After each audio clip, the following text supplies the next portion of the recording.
May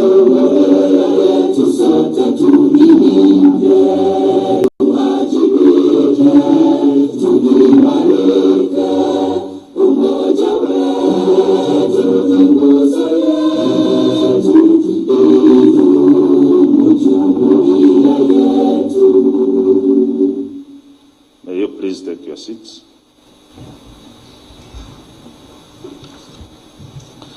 Once again, good morning, ladies and gentlemen.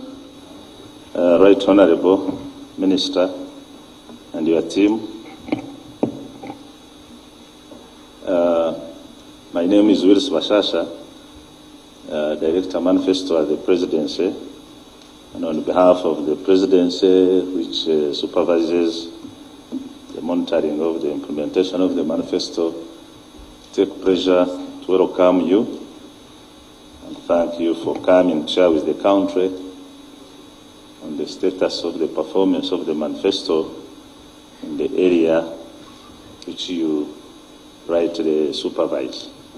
The office of the Prime Minister is a very central office in the governance of this country. It is the leader of business, of government business, so it is at the center of the coordination of many of the implementation of these commitments that are being performed in different MDAs. It is responsible for the coordination, and therefore today we are very happy to have you here, representative of the Right Honorable Prime Minister, to share with us how we have gone. And on top of the central role of coordination and being a lead of government business, there are also other implementing agencies and the Office of the Prime Minister, of which I think there are areas or commitments that we put in the manifesto on our journey to realize socio-economic transformation. We also want to welcome you as part of us, being our leader in the harmonization process of the midterm review, and I mean the validation of the midterm review, which informed many of the findings, and I think the presence of the MDAs here were giving us a more detailed analysis of the status of many of the things that have been implemented.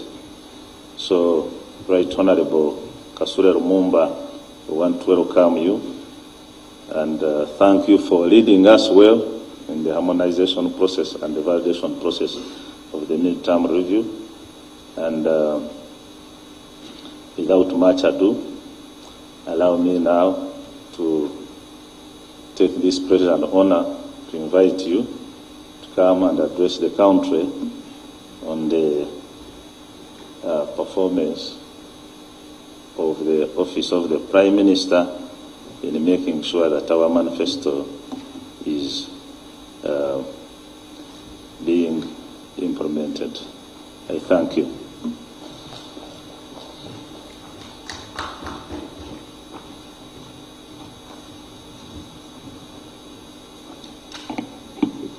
Thank you so much, Mr. Bashasha, who is representing the Minister for Presidency, Permanent Secretary, Office of the Prime Minister, and all technical people from the ministries, in a special way media that's playing a role of connecting us to the whole country as we give accountability for the 2.5 years we have been in leadership in this term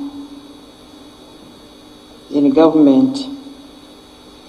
I bring you greetings from Right Honorable Robin Anabanja, the Prime Minister of the Republic of Uganda, who has not been able to make it here today because she's engaged with other official responsibilities. And also my colleagues from the Office of the Prime Minister are all busy, and the President is supposed to be in Karamoja today. So quite a number of my colleagues have gone to represent our office, since Office of Ministry of Karamoja Affairs is under Office of the Prime Minister. But also we play a role, like you have said, the role of coordination. So it's also part of our role. So in May, on May 12th, 2021, the country welcomed NRM government under the leadership of His Excellency, and that is the time he took oath to defend Ugandans, to defend their lives and their properties, and also telling Ugandans that whatever we had promised during campaigns, which is written in the manifesto, is what was going to be implemented, but of course in addition to what come up as emergencies. So the Office of the Prime Minister's intervention mainly contributed, when you look at the manifesto, 3 thematic areas. That is creating jobs and wealth for all Ugandans, ensuring justice and equity, protecting life and property, and making sure we do the coordination role, harmonize all government business and service delivery in the country. So when it comes to our mandate, then when you look at the Constitution, gives us the following as the commitments as per the manifesto: to restructure and strengthen the government system, to synergize efforts, remove duplication and align under program approach. When you look at the manifesto reference sections 2.1, that is page 251. When I got here as somebody who was still coordinating the making of the manifesto, I found President's office had brought the abridged version of the manifesto, not the big manifesto. And when I asked him, Mr. Bashasha, he said, I could easily produce this. But we have the responsibility to give media the big version, so that, because the abridged version has basically infrastructure projects, but the big version has including the software and whatnot. B, improve monitoring and evaluation of government performance through standard and auxiliary units such as Office of the Prime Minister, Auditor General, and the Apex platform. That is section 2.1b, and also undertake the real-time monitoring of projects and budget spending across all MDAs, and that is on page 251. Also, through the parish development model, the Barazas continue to enhance accountability. That is page 254, and raising income levels in northern Uganda, Buket, Teso, Karamoja sub-regions through affirmative action, and that is page 256. Then interventions in support of affirmative actions, but not forgetting that the Office of the Prime Minister, according to the Constitution, our role is to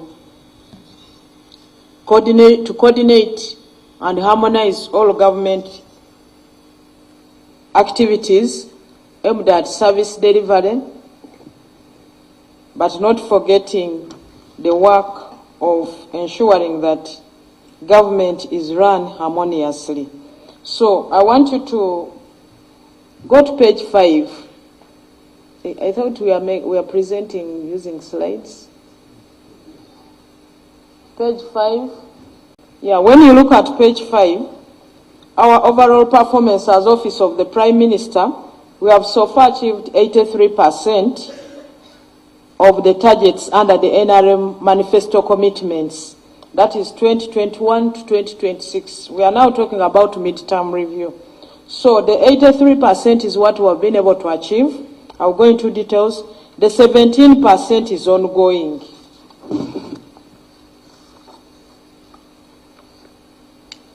So under restructure and strengthen the government systems to synergize efforts, remove duplications and align under a program approach, that is page 251, we are now talking about rationalization of agencies and public expenditure, commonly called RAPEX, which stands at 34 bills enacted out of 41, and this track translates to 84%. The 63 agencies are to be merged back to their mother ministries, but some of them have been taken to different ministries. Then the 33 agencies' functions, we are now mainstreaming them and absorbing the staff into the different ministries. So the 40 bills that were drafted under RAPEX, 34 passed by Parliament, 21 already assented to by the President, and the remaining 6 bills are under legislation in Parliament.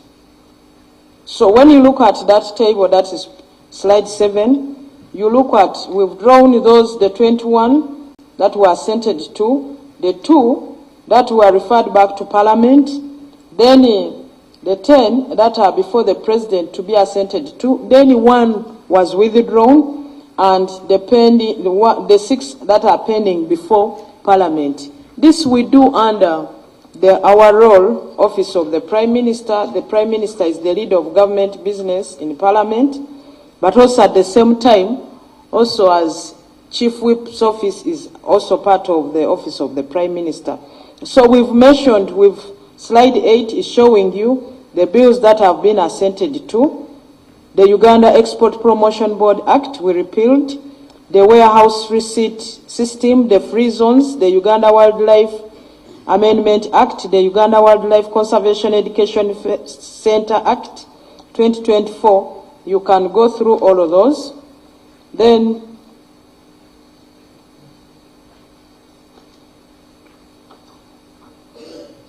the bills that were referred back to Parliament, that is slide 10.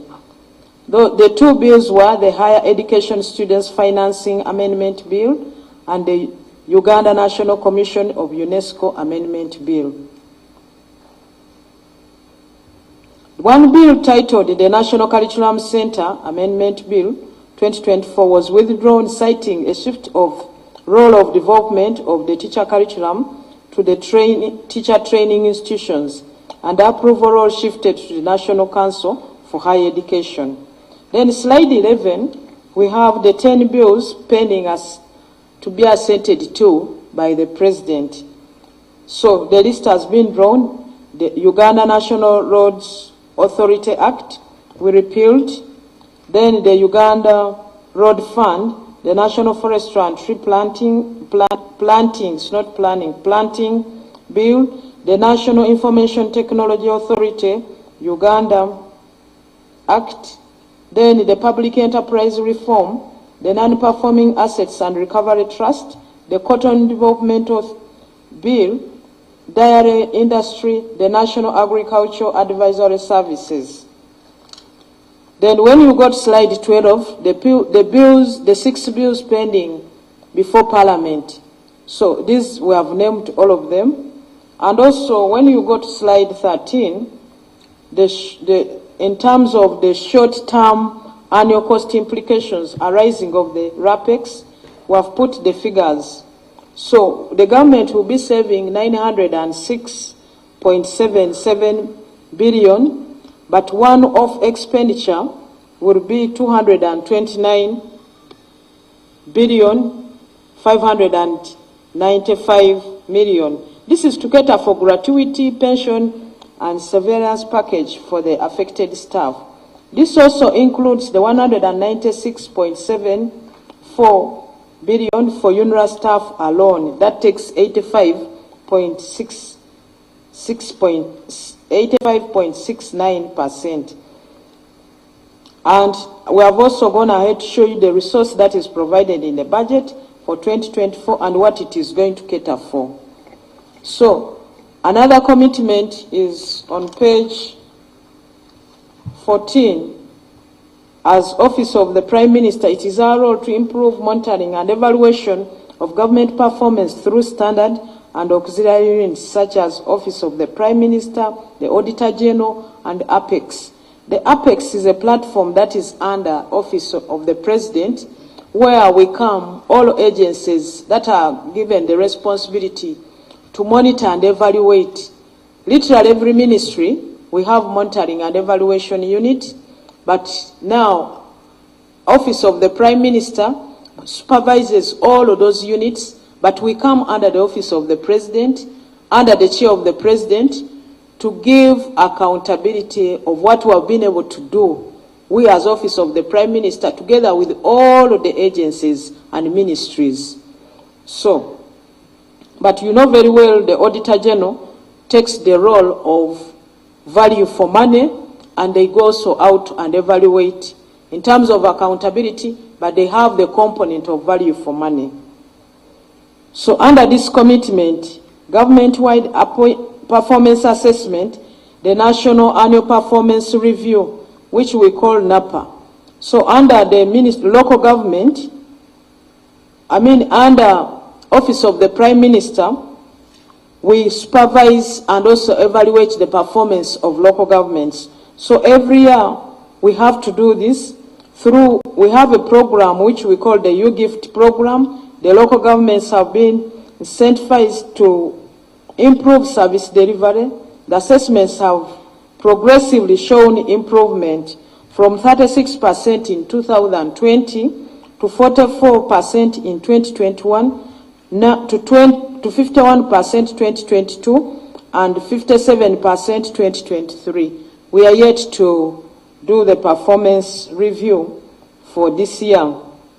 Then under still local governments, the Office of the Prime Minister conducts annual and semi-annual reviews to determine how well the different MDAs and local governments are performing, and identify areas for improvement and immediate action. The results show improvement from 35% in 2021-2022 to 44% in 2023-2024. Office of the Prime Minister set up the Government Evaluation Facility. This is a systematic process that assesses the design, implementation, or results of a government program or activities that the agencies are implementing. And under the different programs you have seen, you can see slide 15, we are showing you what has happened under our different programs. So, and the performance under the different financial years, as I've mentioned before. Then performance assessment also continues on slide 16. Office of the Prime Minister conducted 6 government performance assessments to improve government performance and service delivery. These include national annual and national half-annual performance assessments for the financial year 2020-21, 2020-22, and financial year 2020-22 to 2023, and financial year 2023 to 2024. As a result, the performance of the National Development Plan 3 key results areas improved from 35% in 2021-2022 to 44% in 2023-2024. The government conducted 3 local government management of service delivery. The main aim was to fast-track service delivery in local governments. Overall, the performance of local governments improved from 36% in 2020 to 44% in 2021 to 51% in 2022 to 57% in 2023. The policy issues affecting service delivery were escalated to Apex platform and Cabinet, while proposed recommendations for improvement were communicated to the line MDAs for action to be taken. We continue to slide 17. We have also continued with the assessment, review of the national public sector monitoring and evaluation policy to support the monitoring and evaluation function. This one is ongoing. Expansion of the government evaluation facility to include new and more rigorous evaluations of all policies, plans and programs to suit the challenges that are before us. Support the capacity of the Ministry of Public Service to enhance service delivery standards. Slide 18. Under the commitment to undertake real-time monitoring of project and budget spending across all ministries, departments and agencies. That is on page 251 of the manifesto. The status is the government developed a web-based system for monitoring and evaluation of all government programs, policies and projects. And we have also been able to tell you the website you can get the details. The system tracks key result areas within the National Development Plan and the key policy actions across the value chain from cabinet down to the parish level. There is need to prioritize resources for full operation. We are yet to access full resources so that it is fully rolled out. We also have online performance assessment management systems and online transfer information management systems.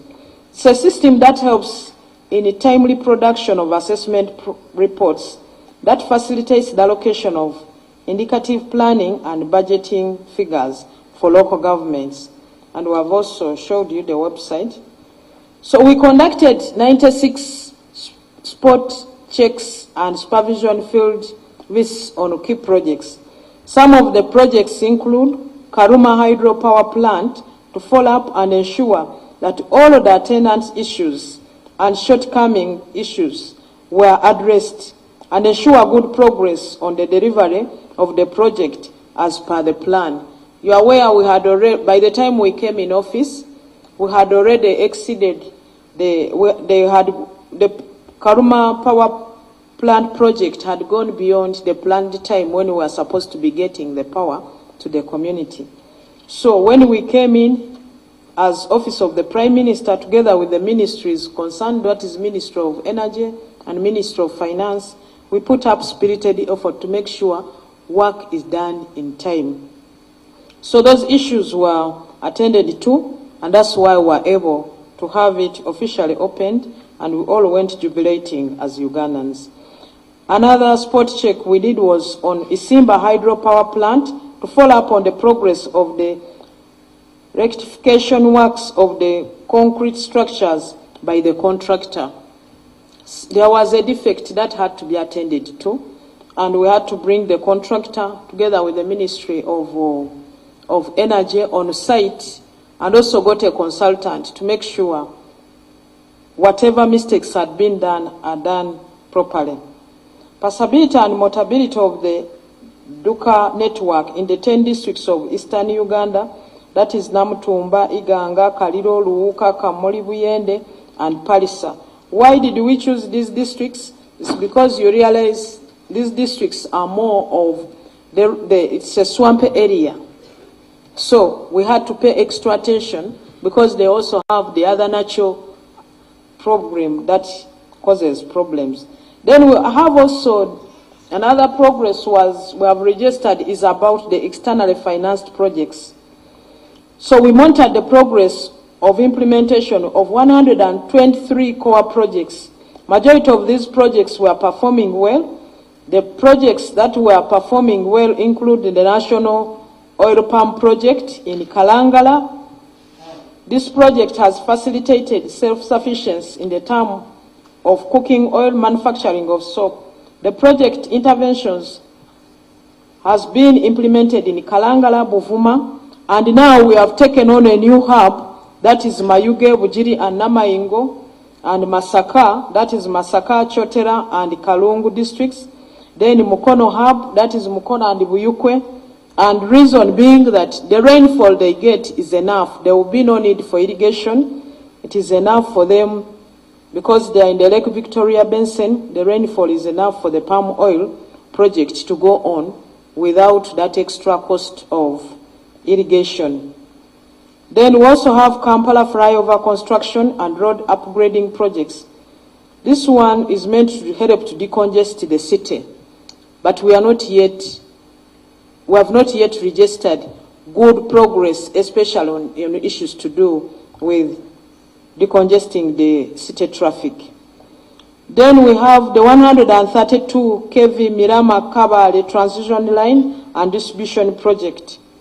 Still under the externally financed projects, we have those which are performing below targets. The 26 we have, and this has been caused by delayed acquisition of right-of-way, whistleblowers with wrong motives on projects and governments.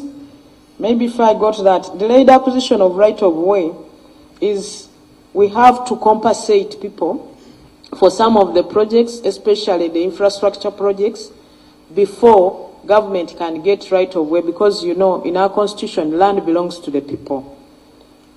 And when it comes to the whistleblowers with wrong motives on projects and government, whistleblowers are free to do it any time. But according to the law of PPDA, when there is a whistleblower, a tribunal is set up, and then the whistleblower goes to present the issue, and within the law it is capped. There is a time limit.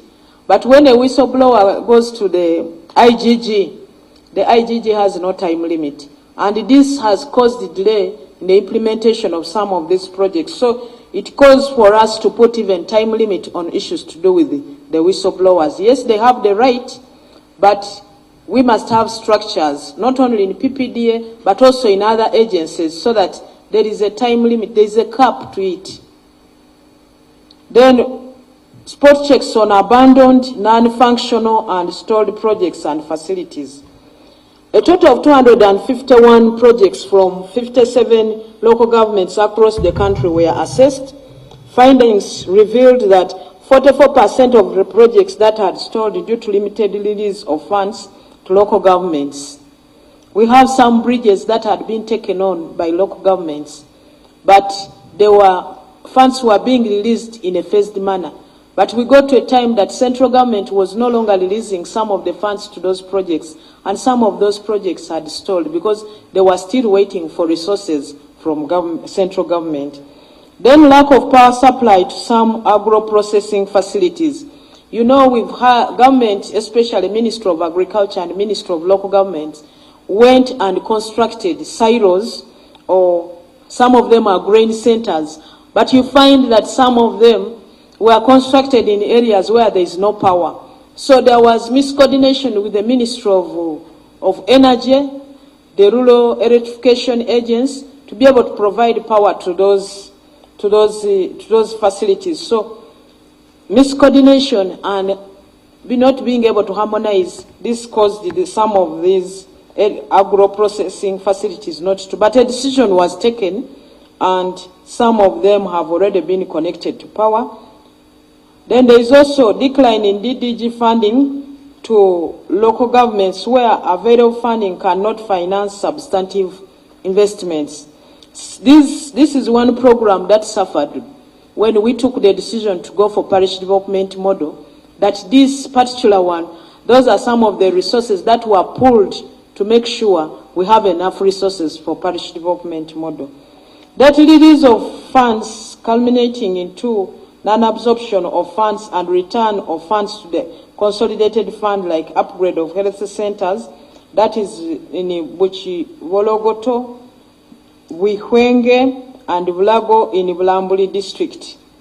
Then withdrawal of government funding, like construction of general ward at Angaya Health Center 3 in Gulu district.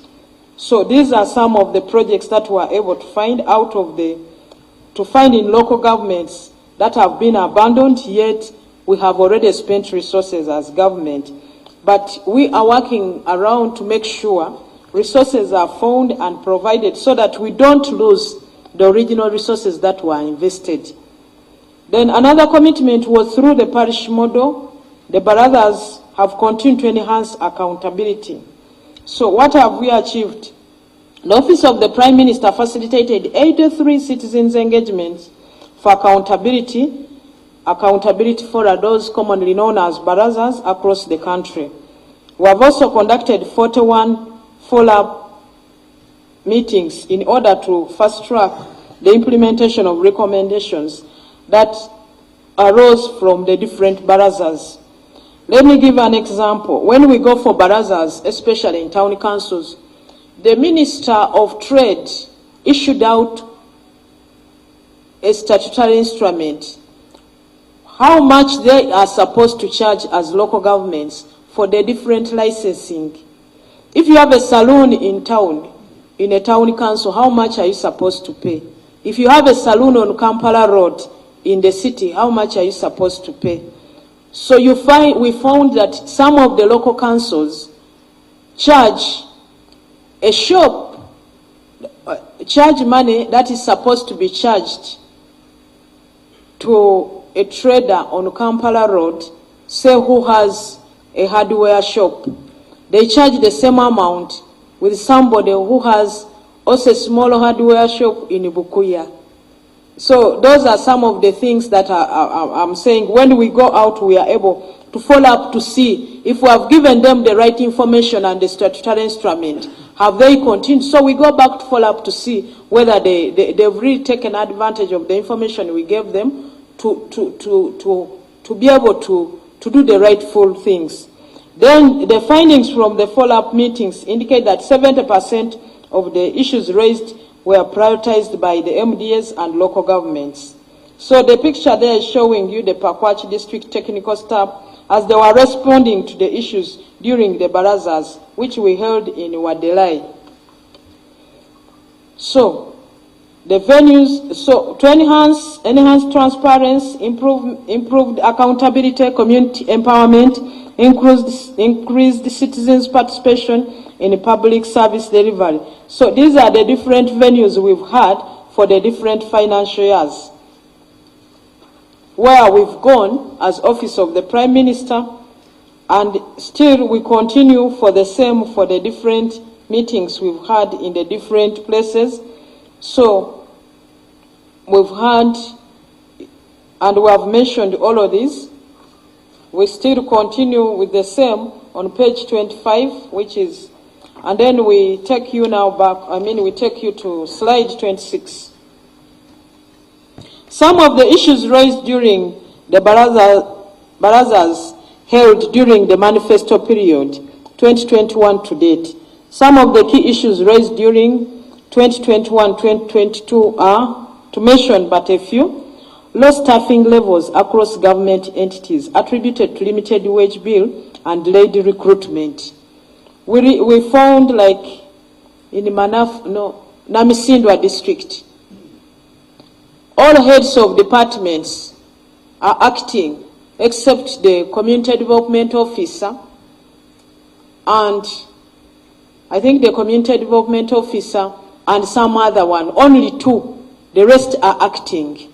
So you can imagine the performance of such a district. And what happens when the acting head is not getting on well with us politician, we shift and bring another one. Say, you go on the side, we bring another. That demotivates and demoralizes the technical wing.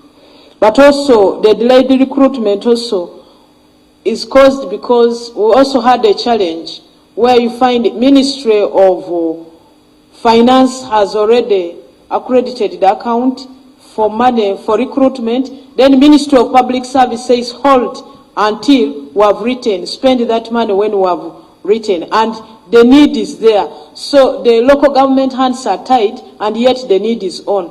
By the time we harmonize, or the ministries come to harmonize, sometimes we learn of it when we have gone in the field. That's when we come back to make the ministries harmonize as the Office of the Prime Minister. It is too late, and that money is sent back to the center, and yet the need was not met for the community. So another, what we have also found is high UPE dropout rate attributed to lack of school feeding program, child labor, illegal fees levied upon learners, but also the mindset of the community, thinking that these children are from 7. Because when UPE was introduced, some communities look at the children as children for the president, for President Museveni. So that mindset also is what is also causing us problems. And it causes complacency on the side of the parent.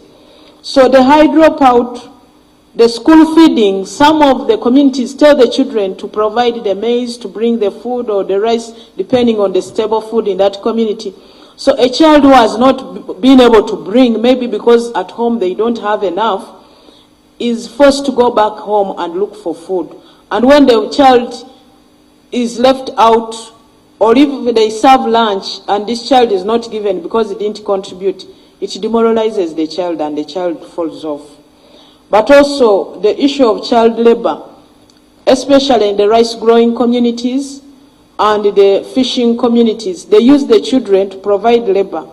Even most of the communities, especially engaged in agriculture, rural communities, children first have to go to school, to home, to the garden to help their parents with the labor. Then they come to school late. By the time they come to school, the teacher is there telling the child, you have come late.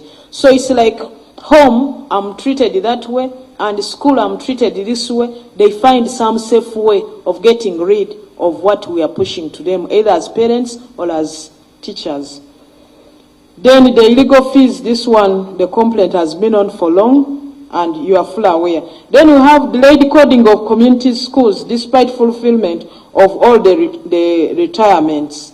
The turnaround time, we kind of stopped as government, or moving slowly on issues of coding schools.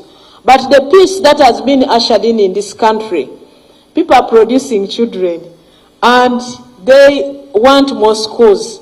But we have still maintained the policy of having one primary school per parish and one secondary school per sub-county.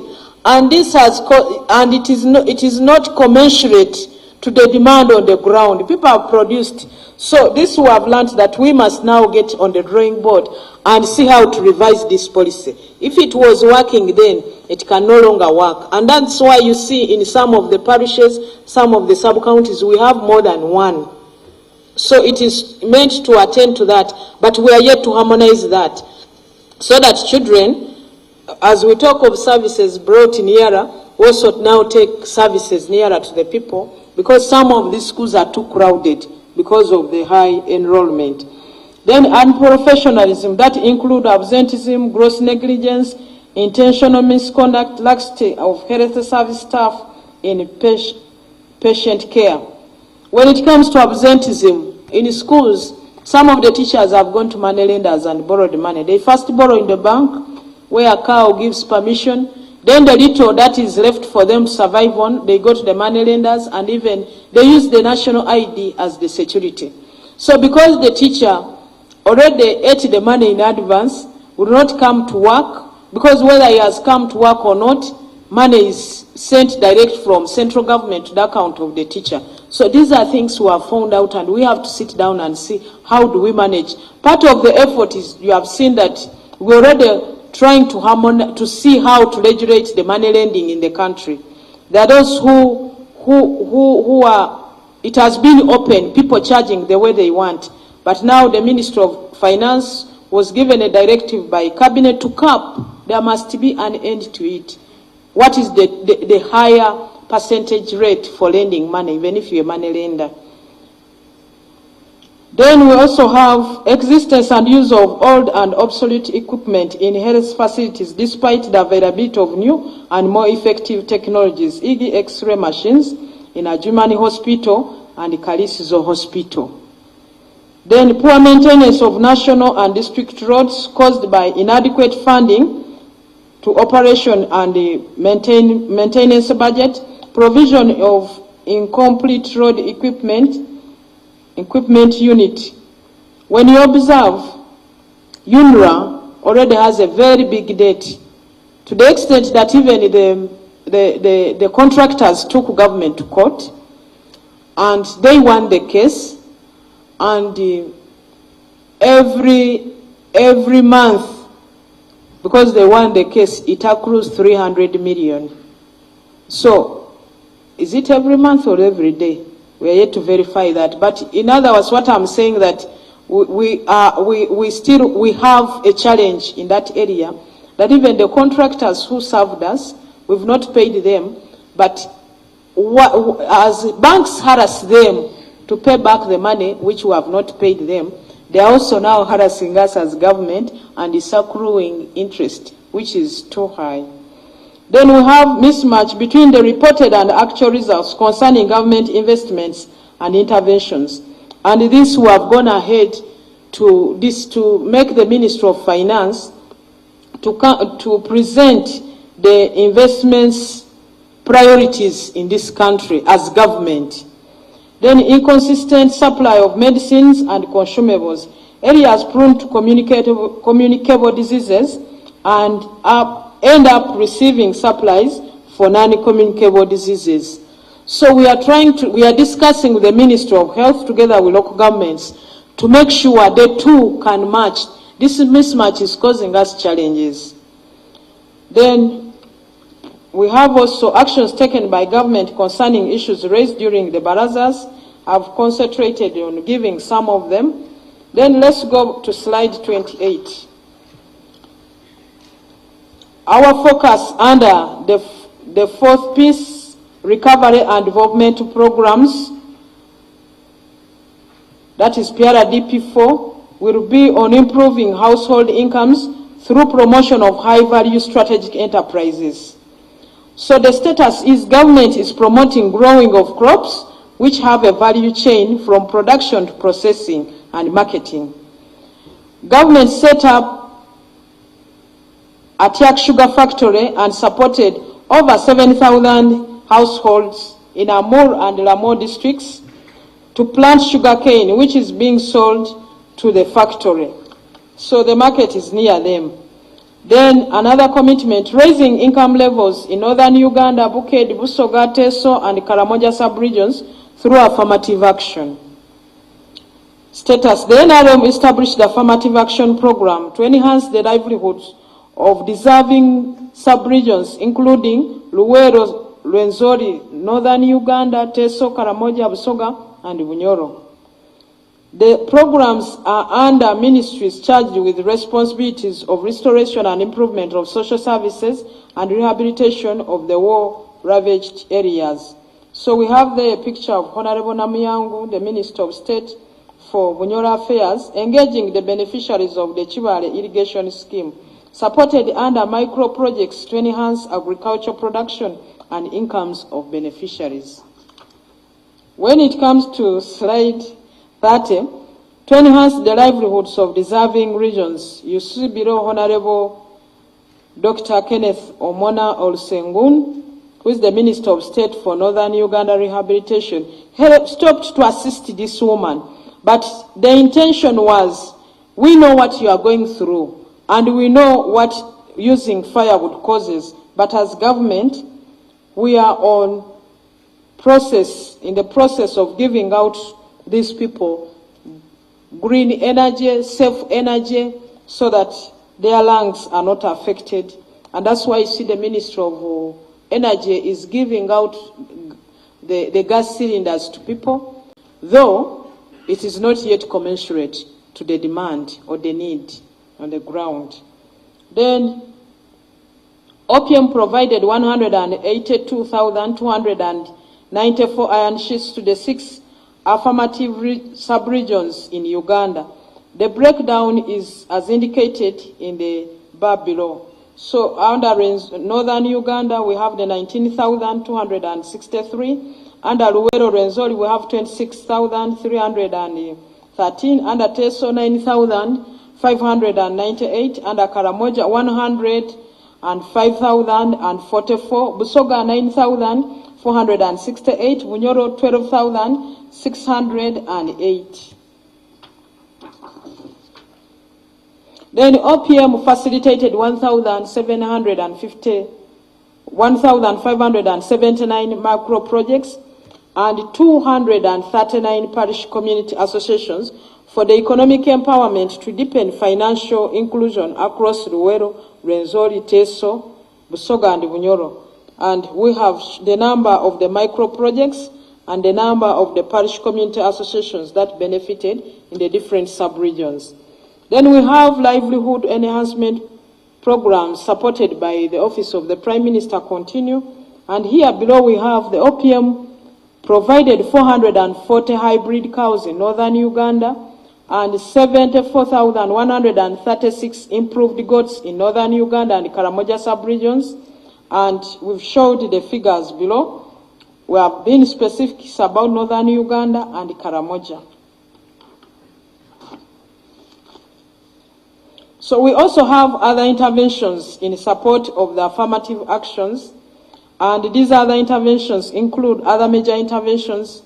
Northern Uganda supporting over 18,872 farmers with assorted agricultural supplies such as seeds, seedlings, hand hose, watering cans, 242 sheep, 4,900 Croiler chicken, and 1,000 KTBB hives.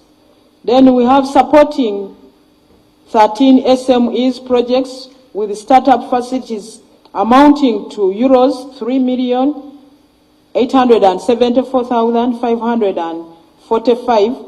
That is about 16 billion through Uganda Development Bank to the different SMEs. Then under Luwero Rwenzori, a total of 6,294 civilian veterans have been paid one-off gratuity Kasimo within this manifesto period. Then we have supported 55 incapacitated civilian veterans. We have constructed staff quarters at Chitumba Primary School in Fort Portal. We have constructed an incinerator, 2 classroom blocks of 2 classrooms each, an office, a store, and a 5-stand latrine in Kapeka Primary School in Nakaseke district.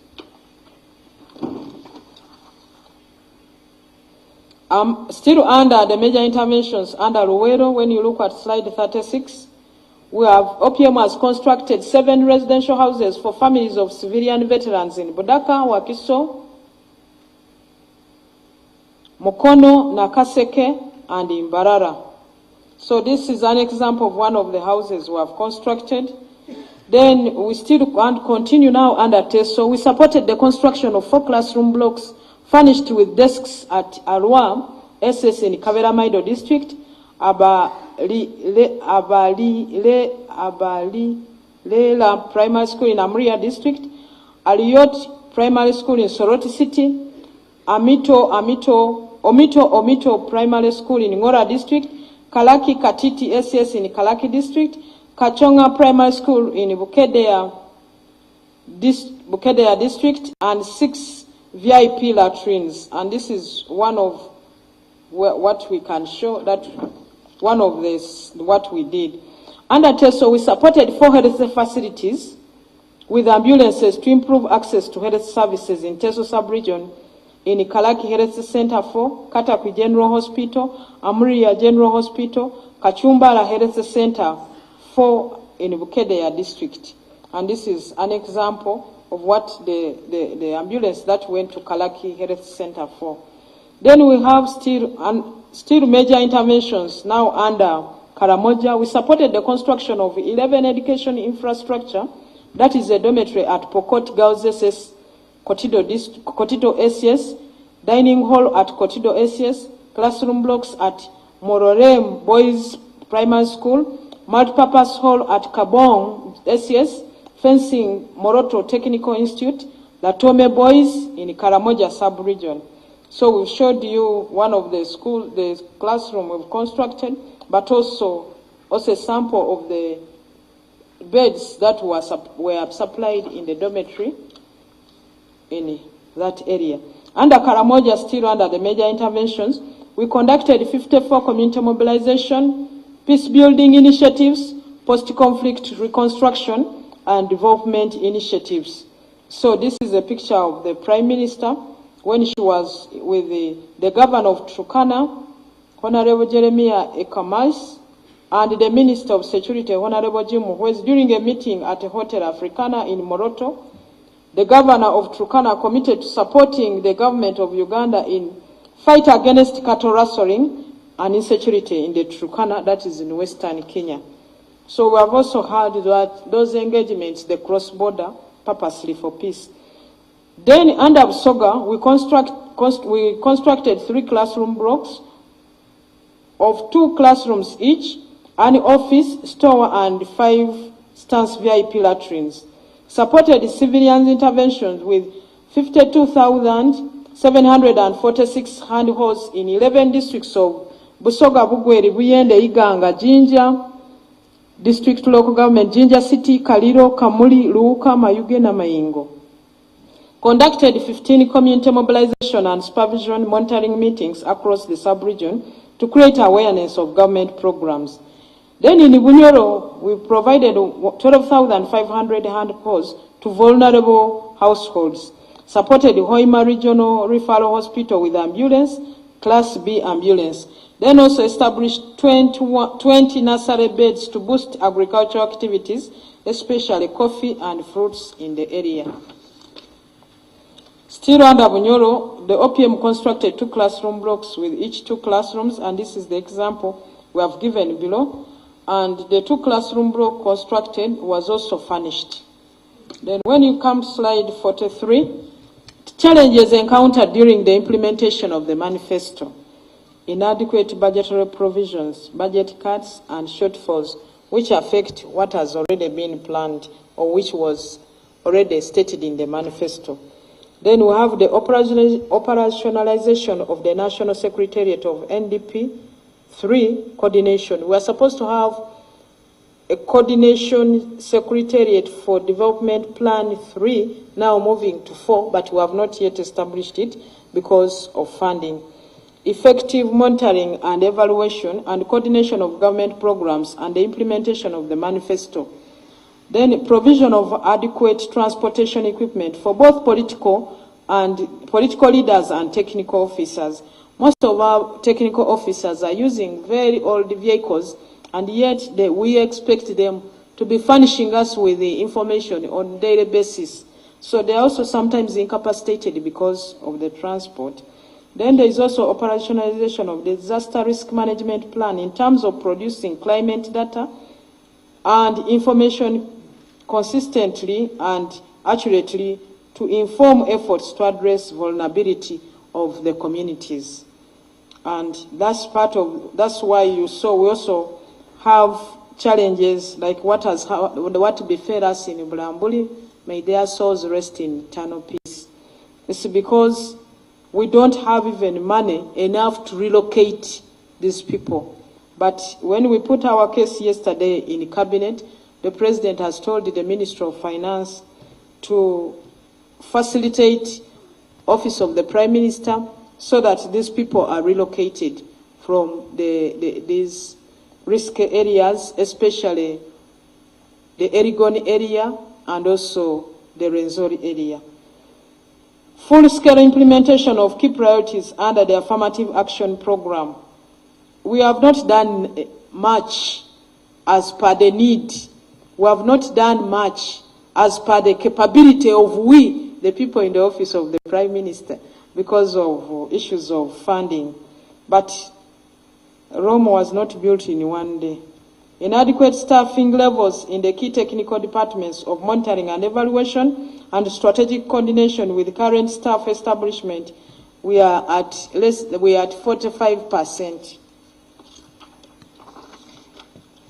Then way forward, funding. There is need to increase funding. Full-scale implementation of Northern Uganda Development Plan under PRDP 4 framework for the strategic interventions to transform Northern Uganda. Then also operationalization of disaster risk management plan and implementation of key priorities under the affirmative action programs. And also operationalization of the National Development Plan now 4 Secretariat, because we are moving from 3 to 4. Then staffing at the OPM. There is need to recruit more staff for more effective operation of the OPM. This will help us to be able to not only go in for post-mortem, but be able to supervise as implementation is going on. The critical departments of monitoring and evaluation and strategic coordination operate at less than 40% at staffing level. Then equipping the Office of the Prime Minister, there is need to equip the Office of the Prime Minister effectively to perform her monitoring and coordination role in the implementation of NDP 4 and the Manifesto, and also emerging issues. Then respond to disaster in protecting life and properties across the country. Conclusion. Office of the Prime Minister would like to reiterate its commitment to support the realization of the already stated priorities of government as we end the implementation of NDP 3, the current NRM manifesto commitments and strategic guidelines and directives, and other planning frameworks whose ultimate goal is to transform the country to prosperity. Office of the Prime Minister in the execution of its mandate has already strengthened the institutional mechanism and systems for effective service delivery, which will ensure real-time tracking of all MDAs and local government performance to, 1, achieve accelerated implementation of the government programs, B, support effective decision-making to facilitate investment and improve the service delivery to our and implement of service delivery to the people we promise to serve. And we promise to continue improving day by day. But most importantly, allow me to thank you as media for the role you have played, apart from helping us getting to the people to whom we are giving accountability, but you have also played a very major role in terms of sensitizing the community when we have emergencies, whether it is in health.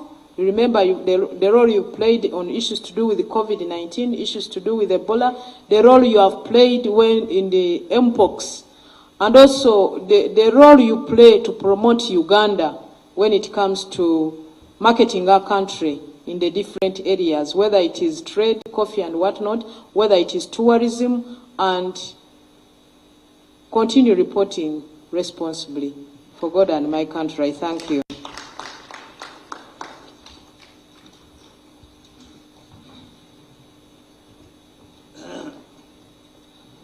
Please join me as we put our hands together for a big applause to this very elaborate and insightful report from the Office of the Prime Minister. So, Right Honorable Justin Lumumba, who represented the Right Honorable Prime Minister, and your team, we want to thank you for sharing with the country on the status of the different commitments, more especially in the role played by the Office of the Prime Minister. Allow me now to share with you the observations from the Manifesto unit, and thereafter we shall invite the media also to raise the issues, if any. Right Honorable Minister, with your team, we want to congratulate you for all these achievements that have been registered in this journey of the social contract so far. We would like to salute the Office of the Prime Minister for the support provided in undertaking the midterm review. You were very central in this after Cabinet directed, and we want to say that your contribution cannot go unnoticed. Secondly, we want to appreciate the Office of the Prime Minister in leading the development efforts in the war-torn areas in the northern Uganda, Karamoja region and Royal Triangle, in ensuring that the affirmative actions are realized. Uganda is one of the leading countries in refugee management, and this is an area where you have also played a direct role with over 1.5 million refugees within the country, and I think you have been able to coordinate this policy very well, albeit a few issues, but I think this has also added us as a country in terms of having an open refugee policy, open door refugee policy. We want also, as a unit, to appreciate the efforts made in spearheading the domestication and the implementation of the SDGs although you didn't share with us the status of the SDGs, but we pray that probably when you come back to wind up, you'll also tell us how far we are doing in this area. Allow me also to raise these issues in a however note. A number of reforms were made in the implementation of the National Development 3, particularly in efforts geared towards coordinating the implementation of NDP 3, and I think the MTR of the NDP 3 showed that coordination was not as strong as expected, and this did not make NDP 3 achieve many of its objectives. So as we go to NDP 4, I think it's high time we strengthen the coordination responsibility of the NDP, and I think you have touched it.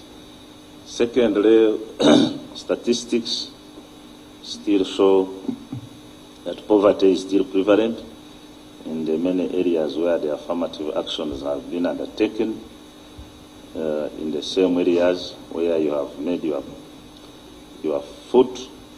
Maybe we need further studies to find out why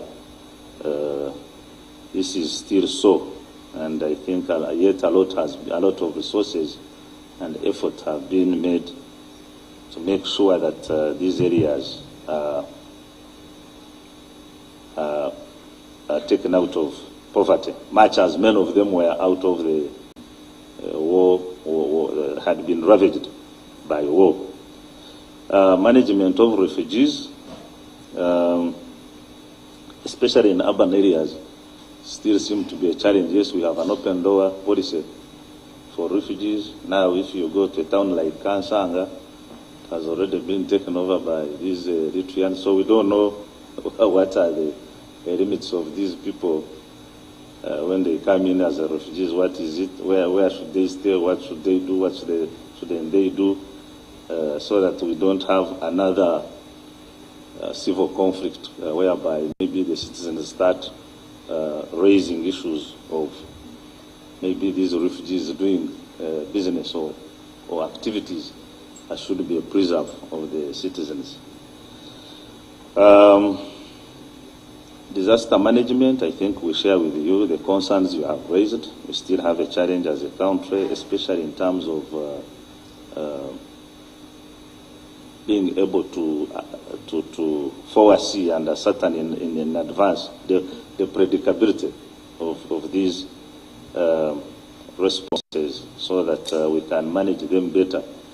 And then there were also reports where certain citizens did not move, where you bought land and I think they refused to move. So I don't know whether this is a mindset issue or a cultural issue, and how do we move forward on some of these challenges posed by citizens whom the government is coming in to help, but probably they are still attached to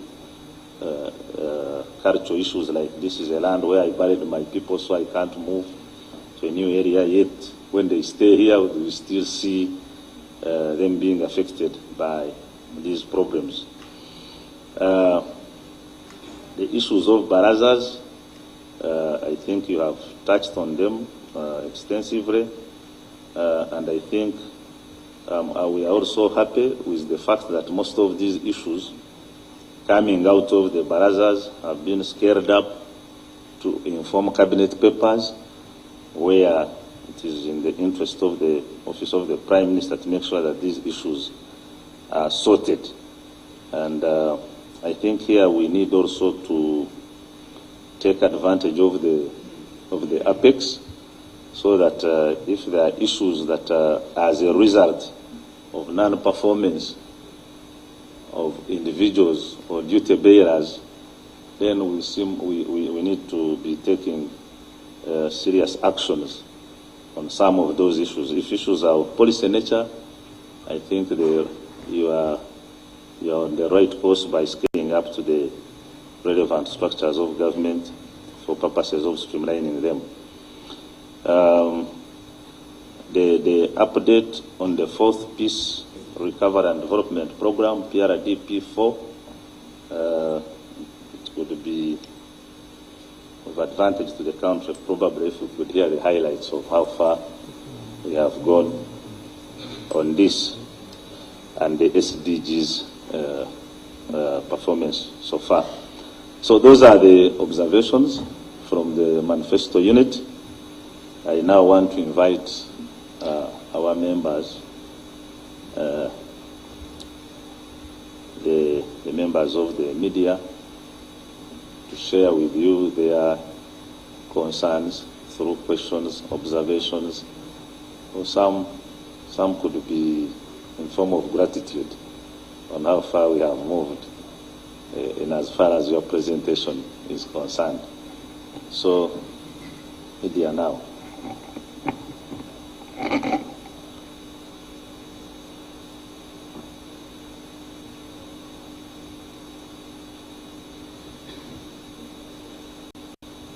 You are satisfied?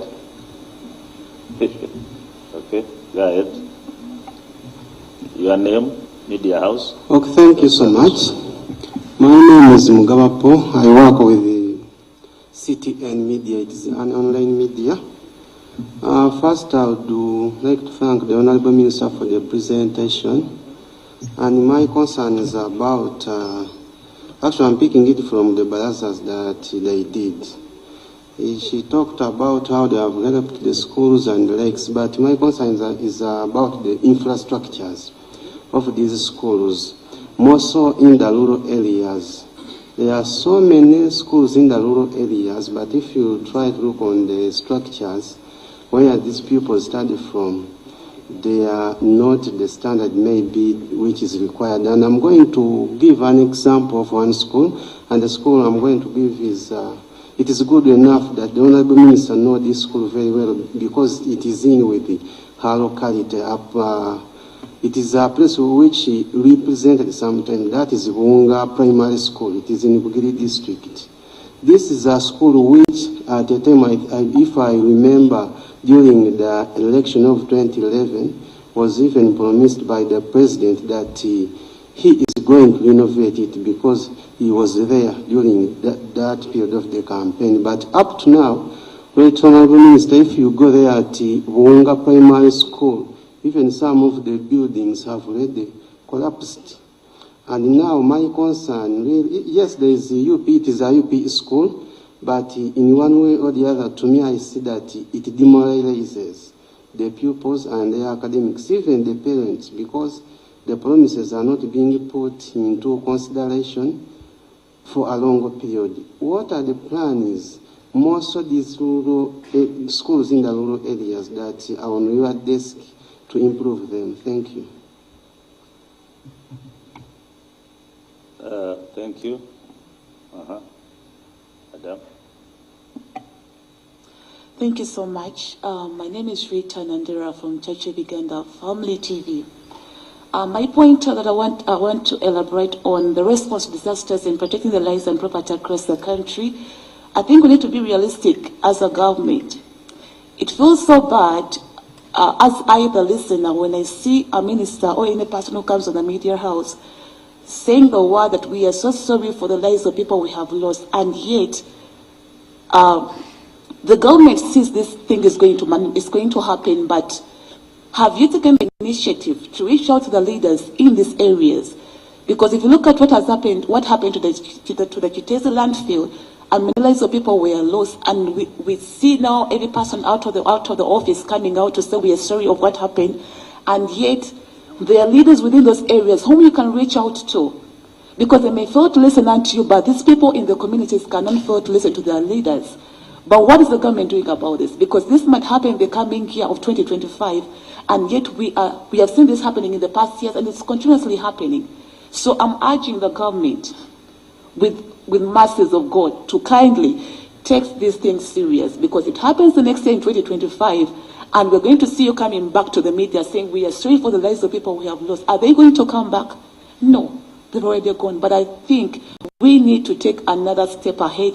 If it needs the government to take on this message and information to engage the religious leaders of those areas, all the leaders responsible, let us do so. If they fail to listen unto you, there are people whom they can listen unto to forget those areas. That is my point. I'm so sorry, I'm so sad, but it really feels so bad to lose a life of a person, and yet we are looking on. Thank you so much. Okay. Let's finish this side. D first. Yes, thank you, Minister, for the presentation. Mine are only two quick ones, and they relate from what she presented. One, she talked about the construction. What's your name and the media house you represent? John William Ogenda from BTM Television. Yeah, the first one. Sorry. She talked about the construction of the Kampala flyover. But however, she said it was intended to decongest the city, and more so particularly on the side of traffic. But she said they haven't succeeded in decongesting the city. What is stopping you, or what is the challenge that has stopped you from succeeding in that particular commitment? The second one relates to education. The high rate of school dropout, more so in the UPE schools, that is persistent. Whenever a discussion of education comes up, dropout rates, that issue comes up. What initiative is government undertaking to see that this is done forever? Because we get the same excuses, the labor, what, but the issues are not solved. Why? What is government undertaking to see that this is done? Thank you. Yes, but if what you are raising are still persistent, then the problem will be cyclic. Thank you very much, Director. And the Minister, thank you for the good presentation. I also have two quick ones. Honorable, you talked about unit on merging of agencies and departments and then streamlining. I understand this one is done for the purposes of saving funds that can be reinvested elsewhere for economic growth and development. Have you, as government, have you thought of also reducing on constituencies such that we trim on the number of constituencies and representation in Parliament? Because I know expenditure in Parliament for MPs is also very high and takes a significant portion of our budget. Have you thought of reducing on constituencies in that vein? And also on the cabinet, because if you are to benchmark countries, our neighboring countries like Kenya, they have a big population, but they have a small size of parliament. Why are we still having over 500 members of parliament, yet even others do not even deliberate on issues as pertaining their constituencies? Then the second one is, you talked of 40 bills that you have worked on as Prime Minister's office, 24 hours, sent to. We are known in Uganda for making good laws, but when it comes to implementation of these laws, it's a nightmare. Why is it so? Thank you. Last one, this. Thank you so much, Director and the Minister, for your report. Mine are two quick ones. One's about refugee management. We understand Uganda has over 1.5 refugees here, the main in Africa. But I ask myself a question whether these refugees really have guidelines that they follow. I happen to be neighboring one of the sites of refugees, but you find every time they are fighting, every time they are shouting, and if something happens in one room, they all spread into the road, to the household. So you ask yourself whether these ones follow Ugandan laws, or they have really guidelines that govern them. And maybe on that point again, I'm also wondering, if we say we are in East African community, why are these people who come from maybe Burundi, Somalia, South Sudan are still called refugees? If it is a community, East African community, why are they still called refugees? Why not internally, at least displaced persons, or any other term? Because that one stigmatizes. If I'm a person who is in the family and you call me like an intruder, it really stigmatizes. I don't know whether you are trying to look for a way of managing that. And lastly, is about the regions that need affirmative attention. That's Bunyoro, Karamoja, Soga, and others. You've displayed the statistics in one of the slides of how many equipments you have supplied to them. Talk about iron sheets and hose. So I would like to understand from your survey, what did your survey bring out? How many people are you supposed to extend this help to? How far have you helped them? And what's the gap remaining? And what are you going to do to see that you fill this gap? Thank you, Minister. Yes. Are you still with Baba? No, I am with myself. Thank you very much, Honorable Minister. My name is Simon Muyanga Lutaya. First, I want to thank you for the presentation. One of the British authors has written that a fool is beaten twice in the same hole. Probably suggesting that if you got a problem today, the next time the problem comes, you will have made some changes. I want to understand, why have we remained in the same state with the disasters in Bulambuli, that the first disaster found us in the same way, the second one found us in the same way, the third one found us, and every time people are dying. And the best we say is that we are very sorry for those lives lost. Is it a problem of technical capacity?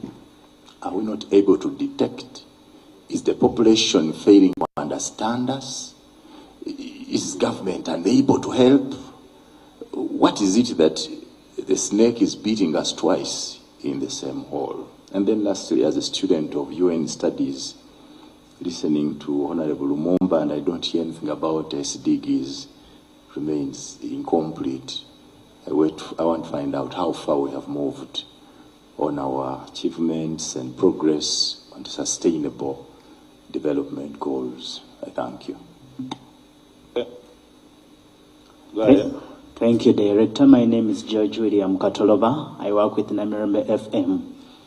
Honorable Minister, you talked about relocation of the people in the Elgon areas. How much money is needed to relocate these people, and when are we seeing the relocation?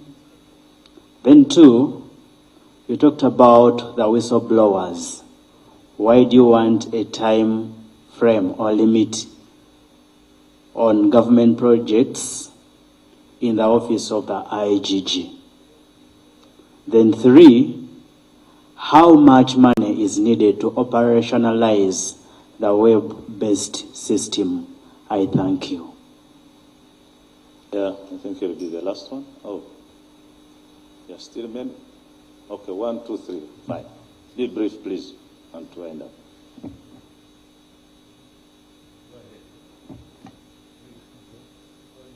Somewhere the real estate, you are putting your hand up. Yes. Okay, thank you. My name is Lawrence Coco from UBC Radio. First of all, the minister talked about the high school dropout and the number of schools in parishes, a single school, a primary school in every parish across the country, and one secondary school in the sub-counties. The recent statistics show that there are still sub-counties without secondary schools in the country. Despite the increasing number of people in the country, mostly the school-going age. there is still a limited number of schools. Even in the parish level, you find a single school, primary school, or 2 primary schools in the whole sub-county. Secondly, there is limited funding in the primary education. You find up-country, very many schools, children are seated outside without proper shelters. And these are the future of this nation. What is government doing? Because this is consistently, this is persistent, of course, since I think in the last 10 years or so. Thirdly, there is overvaluation of government projects. You find a private school, someone uses like 50 million to construct a primary school, but if you ask government gives you the statistics, they use the money they use to build a school of the same structures. You find them using 2 billion. You ask, where do they get these raw materials from? How do they do their planning? So what is government doing in this, in that area? In that these people, whenever they are given contracts, they are properly monitored so that the money, the budgeting is proper, so that the government is not cheated. Thank you. Okay, thank you. There's somebody here. Thank you, Director. And thank you, Madam Prime Minister, for the wonderful presentation. My name is Linika Chigundu, and I work for Whisper Eye, an online media platform. Last year, a report came out and showed that the OPM procured over 73,000 Asian yellow goats meant for the people of Karamoja, and they all died, causing a financial loss of over 19 billion shillings. So my question is the OPM lacking the competent people and right technocrats who can really do a good assessment before such a huge procurement project is effected? Because 19 billion is not little money, and I think as people of Uganda, we are losing a lot. Thank you. Okay, last one. My name is Tom Angurin, Nation Media Group. Government seems not to have a clear path of well-being of journalists. Journalists are being battered by security organs, but government is not coming clearly to... Just hold on, let's rise up and receive the Right Honorable Prime Minister.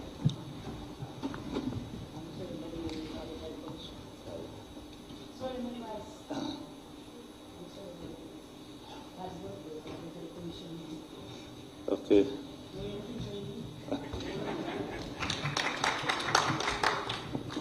Right Honorable Prime Minister, I take pleasure to welcome you. And we had moved a while. We have already received a presentation ably put across by the Right Honorable Justin Lumumba, and we are now at question time. The media was engaging with the ministry, with the minister, on based on the presentation. So, and we were winding up with the last one. So I will request him to go ahead with his question, and then we'll revert back to the answer session, and maybe after that we will request you to make a statement also to summarize the state of issues. Thank you. I'm wondering why government is not having a clear path towards the well-being of journalists. We are being battered by security organs, but you don't come with a clear condemnation thing. Journalists are being battered every time and every day almost. Why is government not having a clear path towards the well-being of journalists, yet other professions, they have a clear path towards their well-being? You just stuck us here in this forums and say, thank you, the media. You stop there. Okay, that marks the end of the question session. I Allow me now invite you, Right Honorable Mumba, to come and clear a few questions. You are also at liberty to invite your technical teams to come and make responses.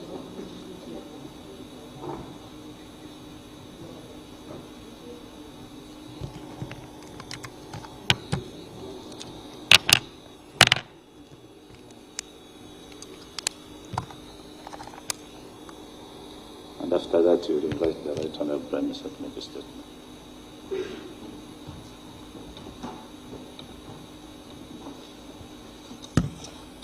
Thank you so much for your attention, and thank you for the issues you have raised with us.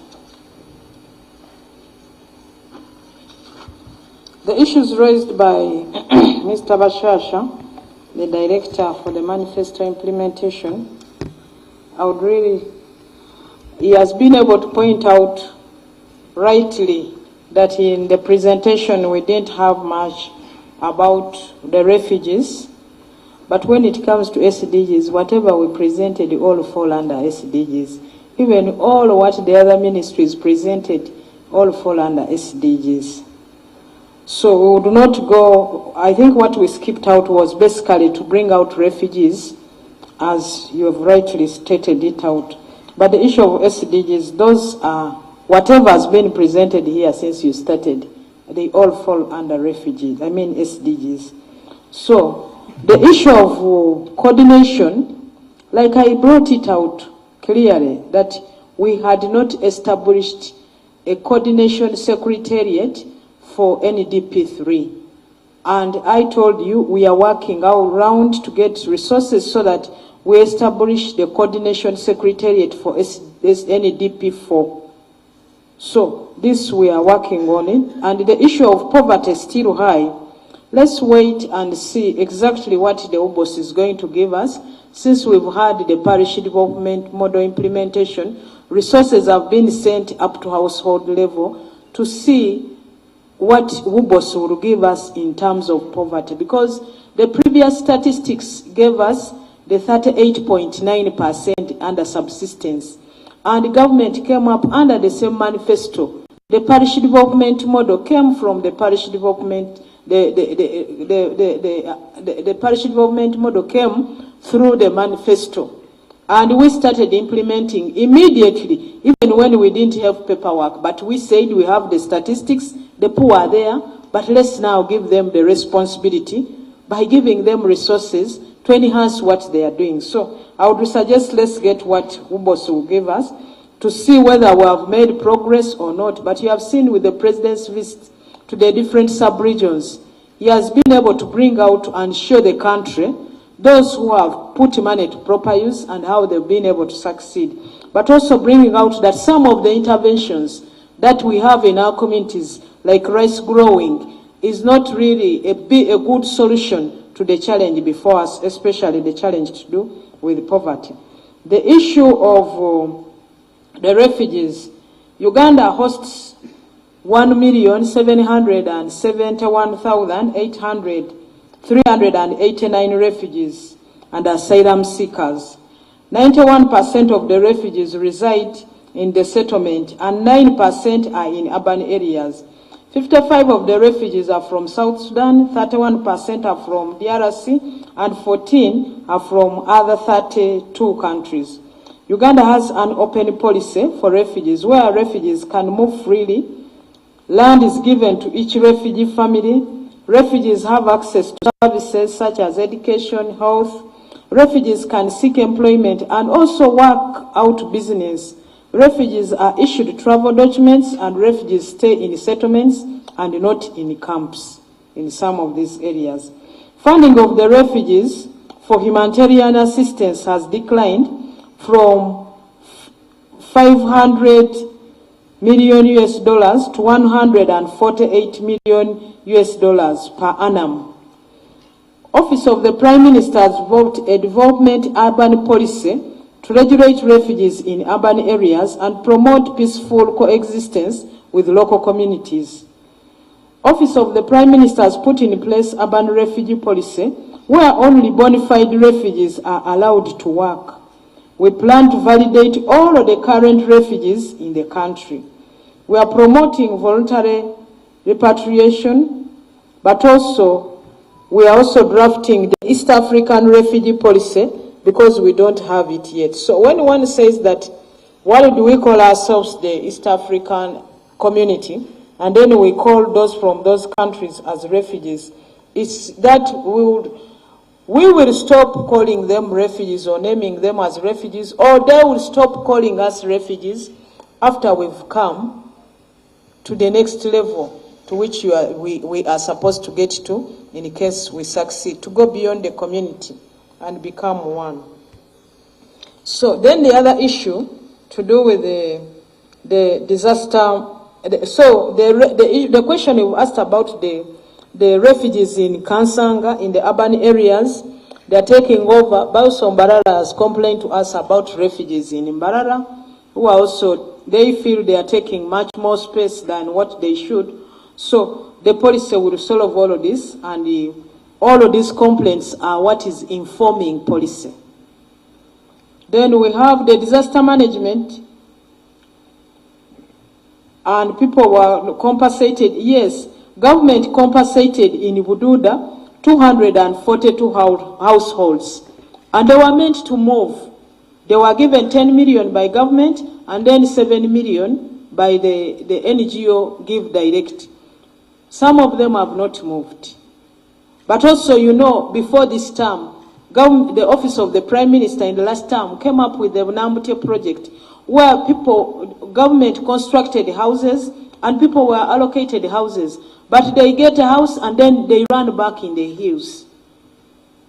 Surely, it is an individual responsibility. But also, the compensation has not been comprehensive to all of the areas. Because when we talk about the Erigoni area, it involves all the districts of Bugisu, but also the districts of Sebei. So it has not been so comprehensive that whoever is so vulnerable has already been compensated, not yet. But the President gave a directive, as I said before here, to the Prime Minister yesterday to go and calculate exactly how much do we need. The Prime Minister will talk to that as part of her remarks when she comes to address us. Then we have, so the community that was very unfortunate, those in Bulambuli, the Prime Minister will inform you, we have never compensated them. It's about resources. Don't be emotional. It's like we are holding resources which we have to go and attend to that and leave others. It is the way you manage your home. You want to have food in the home, you must pay for power, you must pay for water, you must pay for children who are not in government institutions, you must also look after your mother-in-law, you must also look after your father, you have to take care of yourself as an individual. That's also government. What the difference is only that it is different. This is going for energy, this is for water, this is for roads, this is for UPE, this is for, even when it comes to education, there is UPE, there is USE, there is technical education, there is universal, there is secondary education, there is university education, but also there is, within education, we have the special needs education for those children, but we also have to cater for the teacher of primary, secondary. Even when it comes to the teachers, we must cater for those of sciences and arts, but also we must cater for the senior, for the warden, we must also cater for the senior women teacher.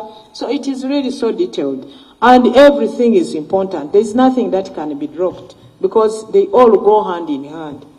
Then when it comes to issues to do with the NUSAF 4, we are in the stage where the Development Committee, which falls under the Ministry of Finance, has approved the proposal, and we are now going to do the feasibility study. Then after that, move to Cabinet, and after Cabinet, we shall move to Parliament. Then we go for implementation. So there is a procedure that has to be followed, and we are still following it within the procedure. Then the issue to do with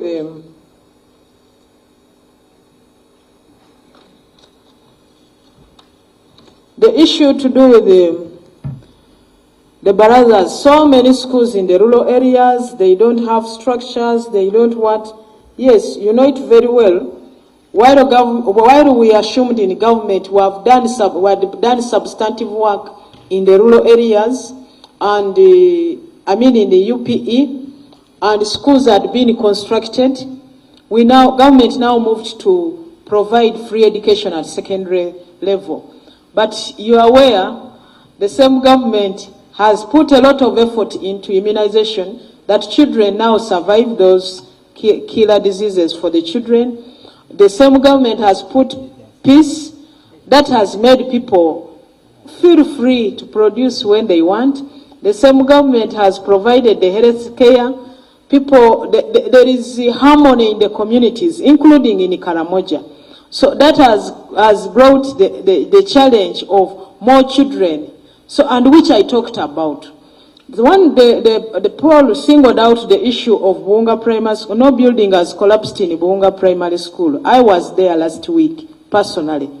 I was doing work in that area, mobilizing people to grow palm oil as one way of fighting poverty in Busoga, as one crop that can help somebody who has little land to be able to earn something meaningful. I was in Bujiri mobilizing Thursday, Friday, Saturday, Sunday for the same. So I even went to Buunga and had even a meeting in Buunga. So yes, the buildings are old.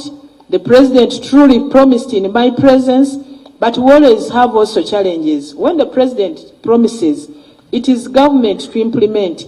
The local governments are given money to build schools, but the money that we are sending as central government is not commensurate to the need. And I was so clear to this.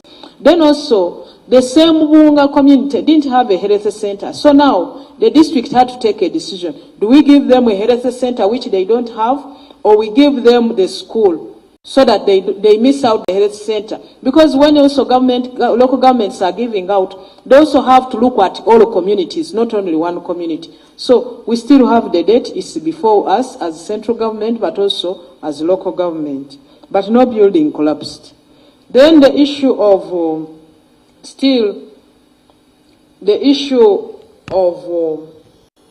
coming here to say sorry when people have died. When people have died, should we come here to smile over it?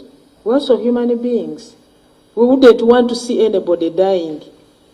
But there is what you can do as a human being. There is what you can do as government, given the challenges before us. Remember, the economy is recovering from COVID-19. No pretense about that. Once you closed your business, even for one day, will you be able to pay rent to the landlord the following day? It takes time. It is not different from the ordinary life.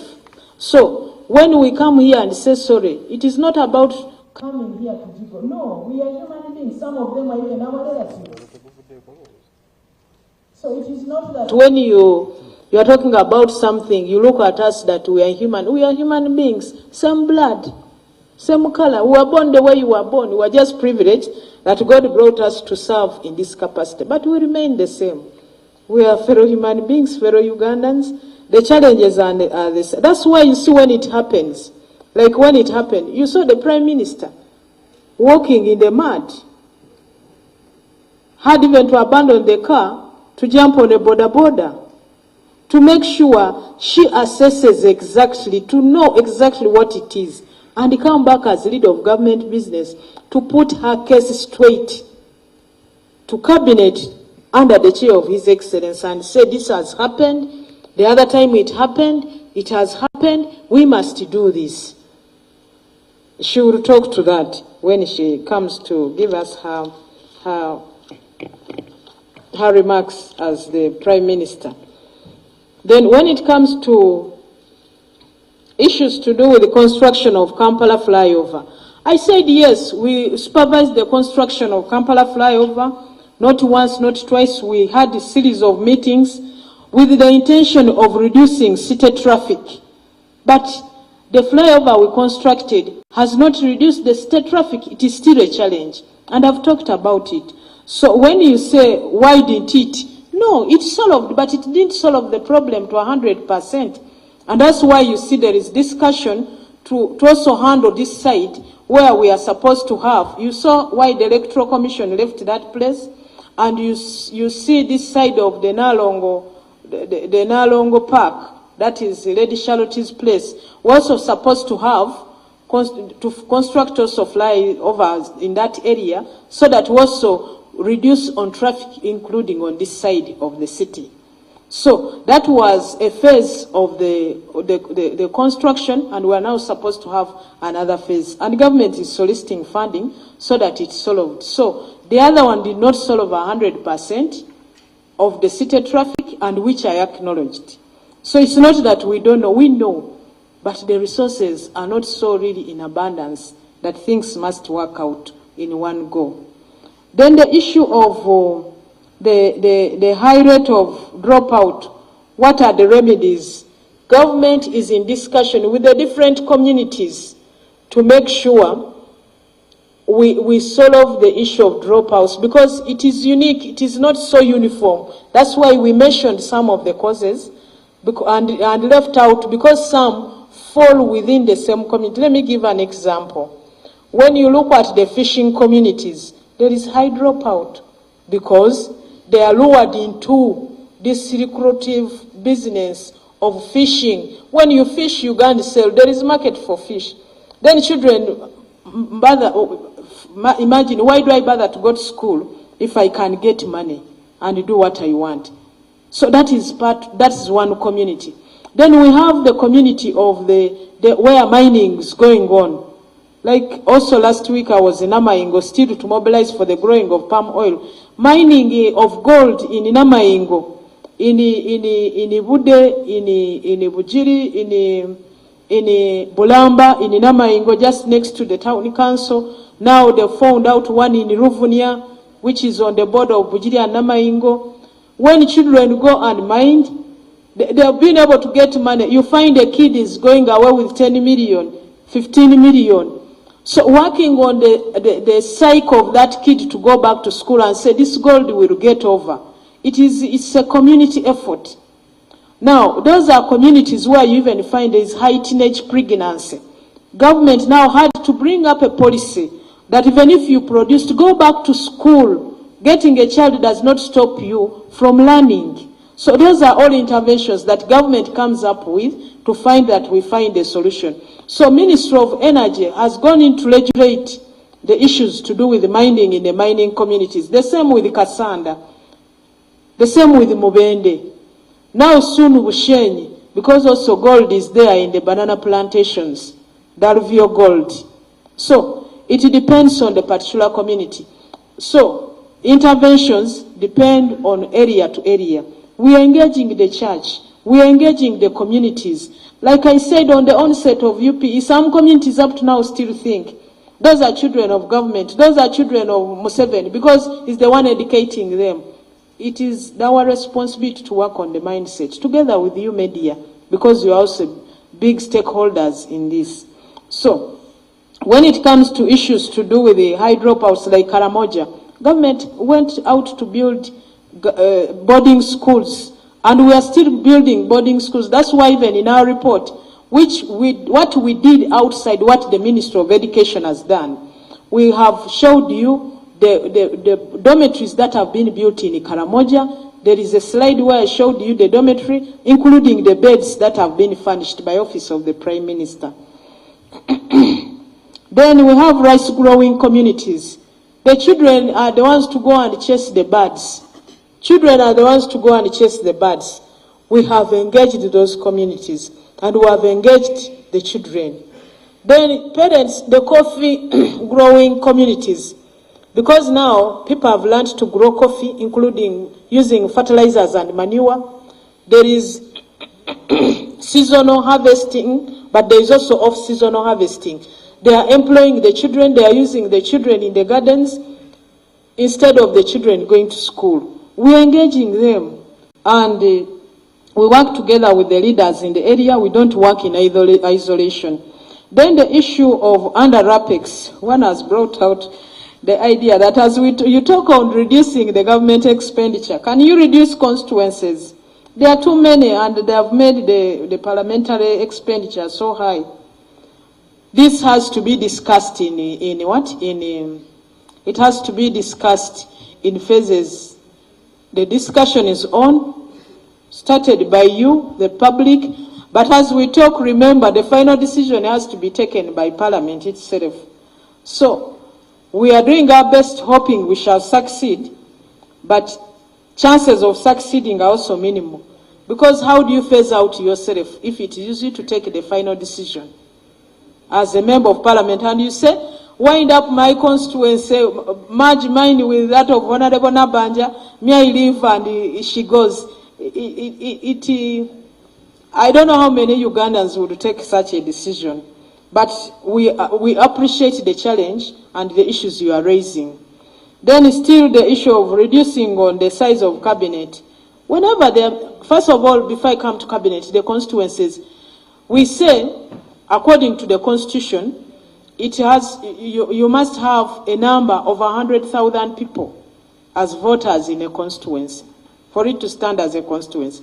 But then you are the ones who come and say, we the fishermen of Kalangala, we want our own constituency. We the fishermen of Sigulu, Mijingo area, want our own constituency. You should consider us as a unique area because we have our uniqueness. So those are given a constituency because it's a what? It's an island.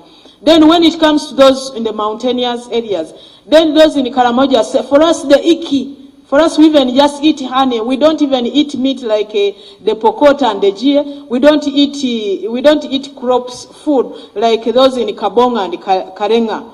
So then they are given because the smaller minority community that must also be recognized. To the extent that the president had even to first educate somebody in that community to be able to qualify to come to parliament. The MP you see from Iki was educated by State House because they wanted a constituency, but they even didn't have their own who could come to parliament, who would meet the minimum requirement of senior 6. So the issue of we make good laws, but we don't implement. Wow. If it was not that we make good laws and we don't implement, we would not be seated here. There would be gunshots all over in Kampala. Yeah, because there will be recklessness on the side of different people, whether legal or illegally. But here we are seated peacefully. Say some. It is not 100%, but you cannot make a blanket statement that everything, when you are going to live here and move home and get home, should anybody disturb you on the way, that person will be arrested. That person will be arrested. So the Prime Minister would want to go, but I would request she talks to us about the issue of the issues to do with the disaster. Since she was on ground and she has always been on ground, then I will continue with the rest of the issues that I've raised. Please, I want to take this opportunity to invite the Prime Minister to come and address us as the leader of government business in Parliament, but also as the chief coordinator of service delivery in this NRM government. I want to welcome you, Right Honorable Prime Minister.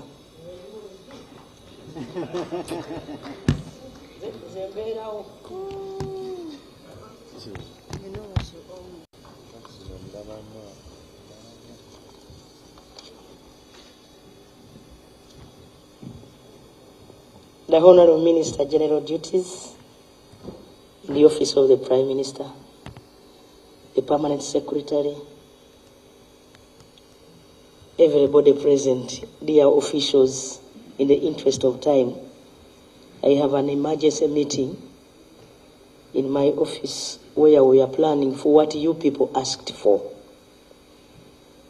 I'm sorry I came late because I had two other meetings, very important ones.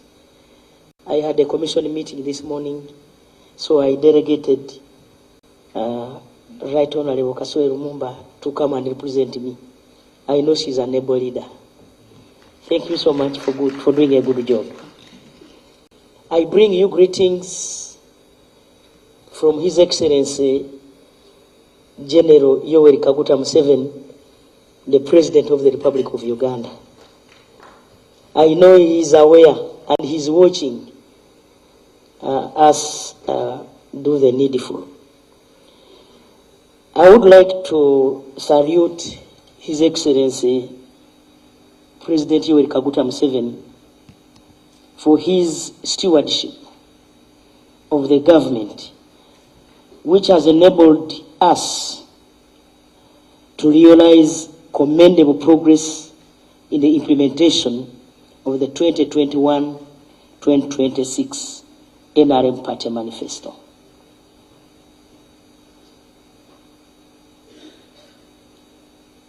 I also appreciate the ministers,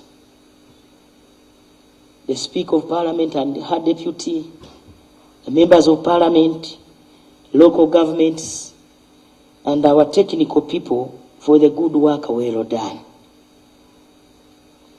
I want to give a synopsis, because she has already made my speech, a synopsis of the work we have so far done since when we got this term of office in 2021. The NRM government has so far done 35% of all commitments by government fulfilled. We have fulfilled 35%, where you can say a road from Tirinyi, Parisa, Kamonkoli, Parisa, Kumi, done. First class. A road from Mubende, Kakumiro, Buhimba, up to Hoima, first class. And many other roads. So those commitments I'm talking about, 35% are fulfilled. And 49% of our commitments are still ongoing. These are projects we are talking about, the flyover. We are yet to complete that, the Kampala flyover. And many other roads in Kampala that are still ongoing. I want to inform everybody in Uganda that almost Kampala is a construction site. Today, as I was coming here, I suffered with traffic jam. With my wheel, I could not move. Why? Because we are constructing. Kampala in the near future is going to be one of the best, is going to have one, we'll have best roads, maybe in East Africa. I'm telling you, or Africa. I want to assure you that we are doing a lot to make sure that the ongoing projects are also complete. 16% of the work has not yet started because of a number of reasons, which I will explain in due course. By and large, this time round, and I can proudly say this, the NRM government will achieve 84% of our manifesto commitments.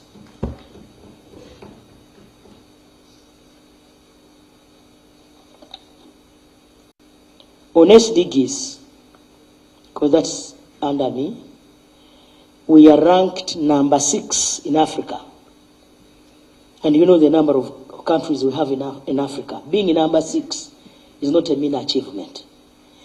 And we are also, we are at 55% implementation, SDGs, 55%.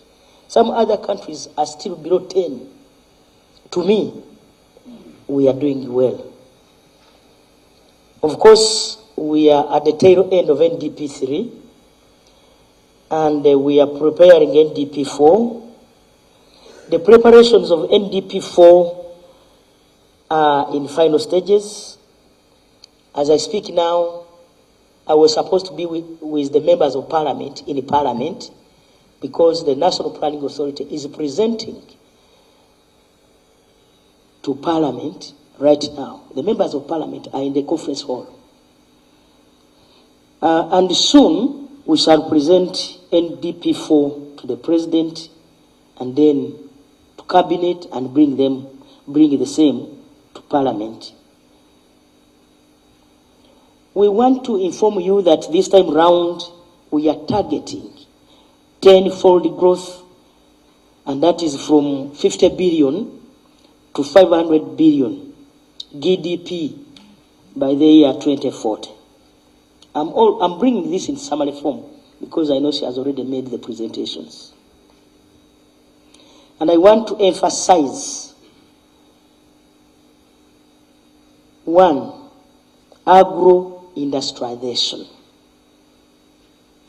2, tourism development. We are also talking about manufacturing because you know that Uganda is becoming one of the most industrialized countries in Africa. We also want to base this development on science and technology and innovation. The critical issue raised here on disasters. Disasters are happening every year. And sometimes we lose lives. Somebody asked what measures do we have in place to change this phenomenon. 1, the Office of the Prime Minister under the Ministry of Disaster Preparedness has been sensitizing, and we shall continue to sensitize our population to adhere to the early warning systems.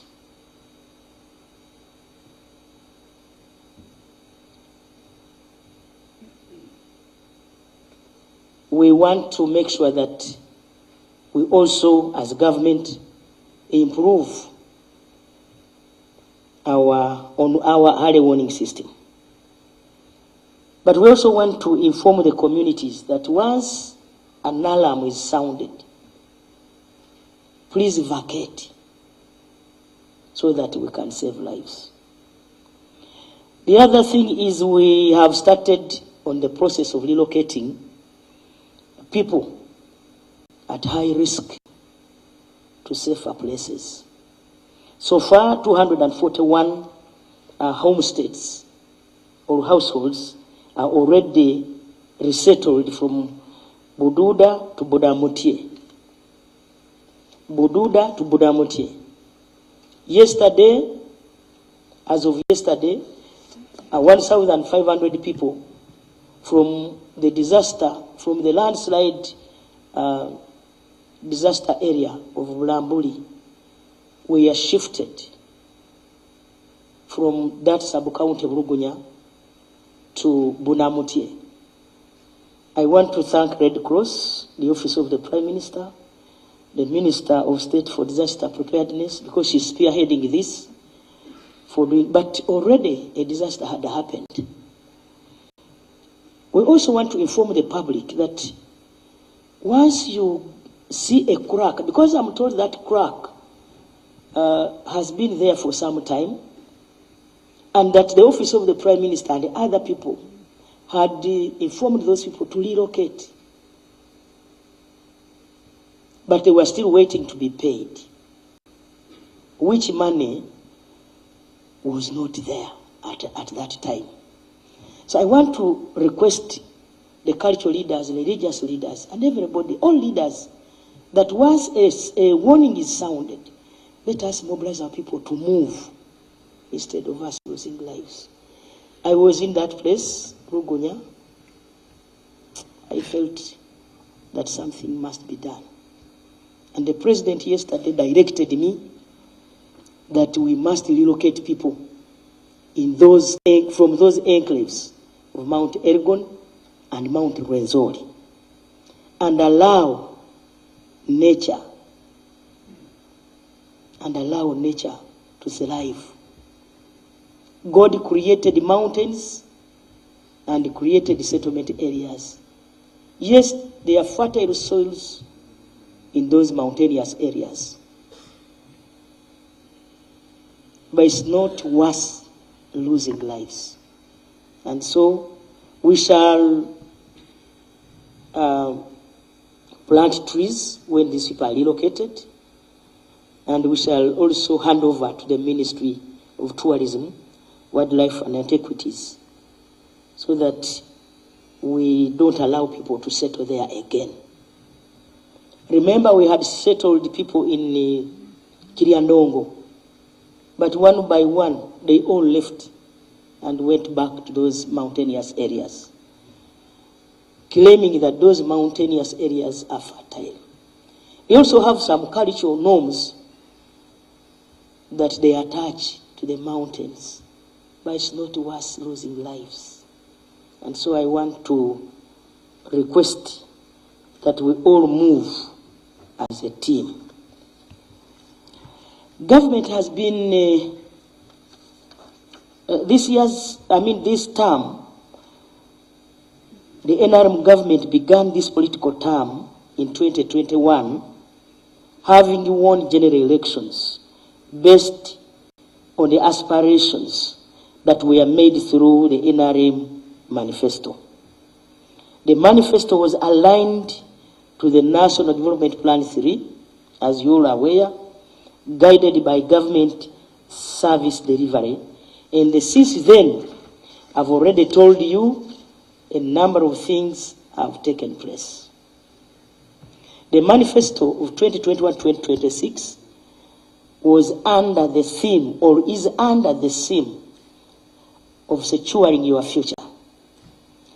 And through the stewardship of His Excellency, the President of Uganda, the NRM government has implemented the manifesto commitments in line with the 4 core principles. You know our principles: democracy, Pan-Africanism, socio-economic transformation, and patriotism.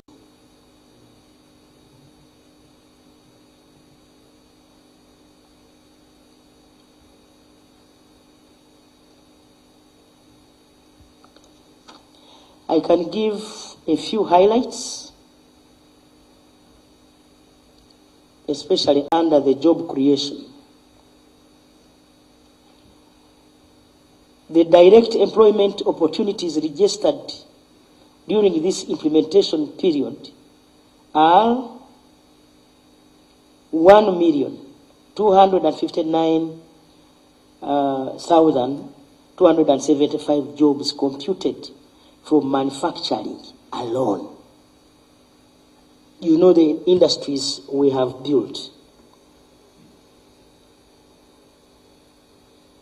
manufacturing, emyoga, tourism, judiciary, energy sector, the presidential initiative on skilling. Cumulatively, the list of formal jobs has grown to 3.14 million, while informal jobs created by emyoga, Youth Livelihood Program, PDM, Women Entrepreneurship Program, are over 4.7 million, approximately 4.66 million. You know what is happening under PDM. I don't need to waste your time. Where government has so far capitalized all parishes with 200 million, and we are still doing more. Under agriculture, the agricultural sector grew by 5.1%, contributing 24.6% to the total GDP. In absolute terms, the GDP of the agricultural sector increased from 39.1 trillion in the financial year 2021-22 to 43.9 trillion in the financial year 2022-23, and this is within the agricultural sector. We have increased the food and cash crop production, livestock, fish volumes, and improved agricultural support services, which contributed much of this growth.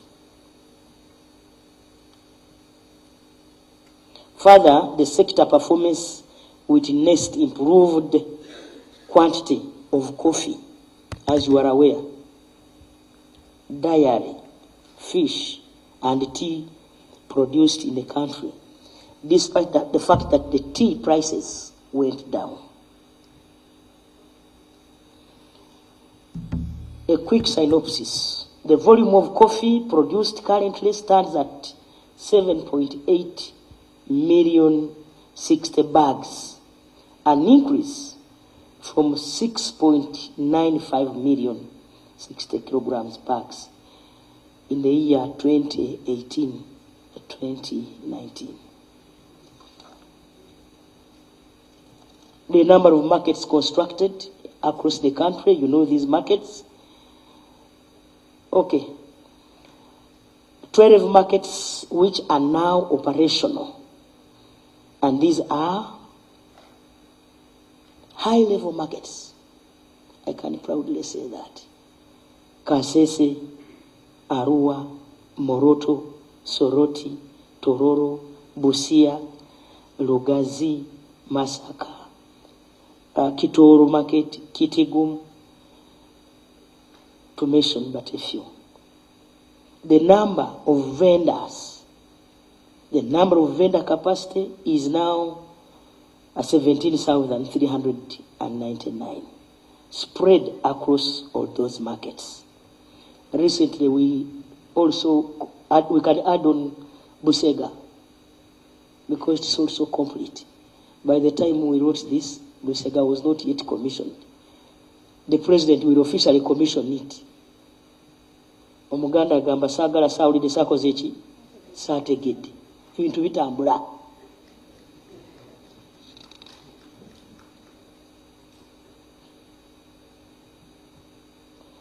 The rural transformation funds, I believe she has given you information over that. Under energy, electricity connectivity currently stands at 60% for both on-grid and off-grid connections, with on-grid connections reaching 22 as of December 2023. Approximately 2,300,000 households connections have been established. And remember, we have these other programs that are coming on, and the connections will definitely go high.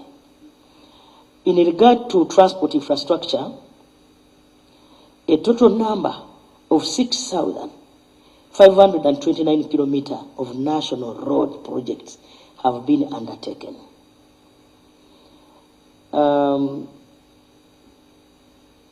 I think I don't need to go in details. You know that we have been able to connect this country from west to east, south to north on Tamaka roads. And that's a big achievement.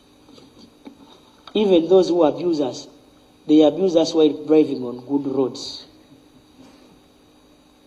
On the standard gauge railway, recently the president commissioned the construction of the standard gauge railway. Government has procured a new EPC-T contractor, MS Yapi Mackenzie, from Turkey. The acquisition of right-of-way from Maraba to Kampala is still ongoing.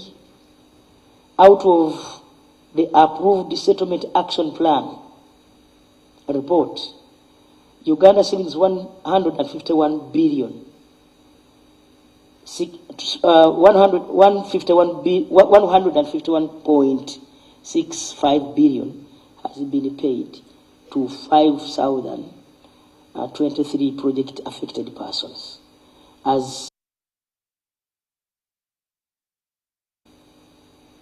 And we have already acquired 1,522.44 acres. Information and technology. Currently, the country has got a 66.4 internet penetration as of 2023, up to 25%, 25.3% in 2016. The terre density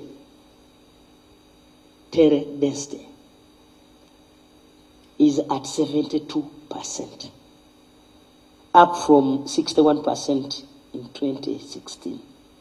The number of national telecom operators is 3, mobile cell geographic signal coverage stands at 89 of the country, and the population coverage of 72 for basic voice communications.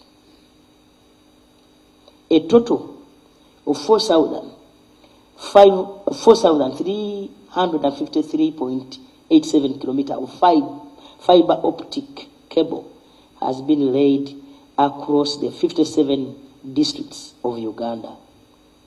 Internet subscription grew from 8.04 million in 2016 to 23.77 million in 2022-23.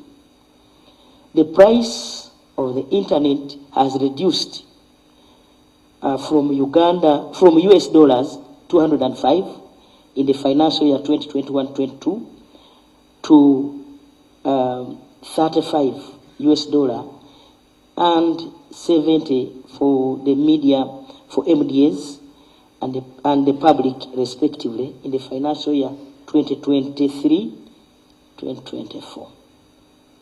Let me talk about education. On the manifesto commitment to have a secondary school in each of our sub-counties. Government has completed the construction of 102 out of 117 secondary schools targeted under the phase 1 of the U-Gift project, representing 87% achievement. The number of sub-counties without a seed secondary school are now 100, only 100. Government has also constructed 612 staff houses in the first phase of U-Gift. On primary education, in fulfillment of our manifesto commitment of having a primary school per parish, government is undertaking a mapping exercise to establish the parishes that have not yet got a primary school. Under health, in general terms, the life expectancy for Ugandans has improved from 43 years in 1991 to 67 years as of 67.7 years as according to the recent UBO statistics. That is 68 almost. So you were sure you will live for 68 years. When you were born, you are just sure that 68 years will be completed.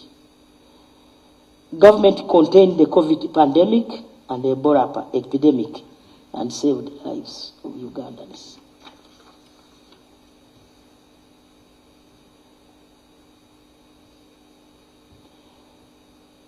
There are 47 public general hospitals under the district local governments and 16 regional referral hospitals, 5 national referral hospitals, and 4 specialized national hospitals.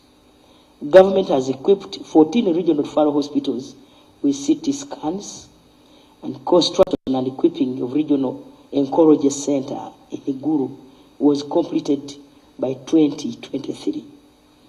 And we want to make sure that the oncology centers are constructed across all regions. Government enhanced the salaries of our health staffs. On a commitment to construct and equip 236 health centers in the sub-counties that did not have any health facility is complete. 19 health center 3s have been constructed, and 31 new health centers 3s have been constructed this financial year.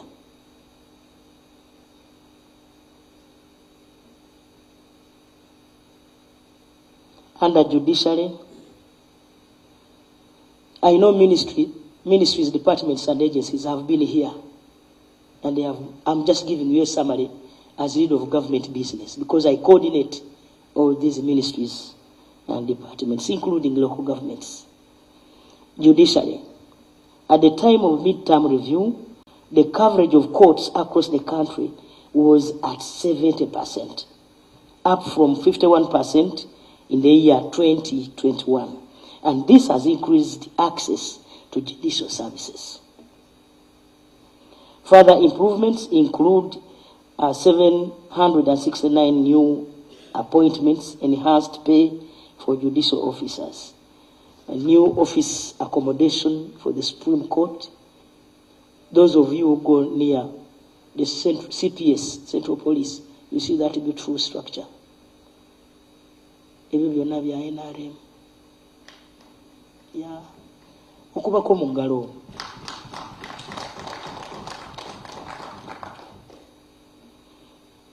A Court of Appeal and various high court circuits across the country.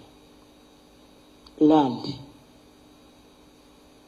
Under the Ministry of Lands, government has enhanced security of land ownership through a number of measures such as the systematic land adjudication and certification, issuance of certificates of ownership, certificate of customary ownership, and digitization of land registration.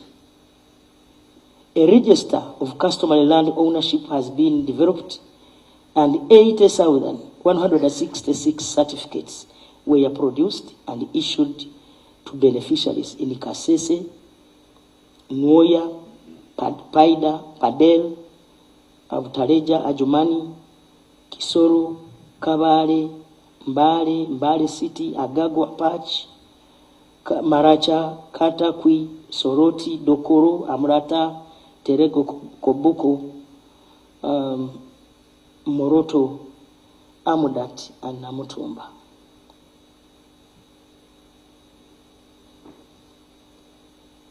The same is happening in other districts.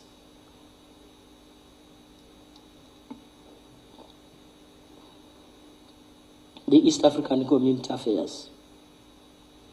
The government, through the Ministry of East African Community Affairs, has continued to steer the country to the attainment of the Manifesto commitment of achieving economic and political integration.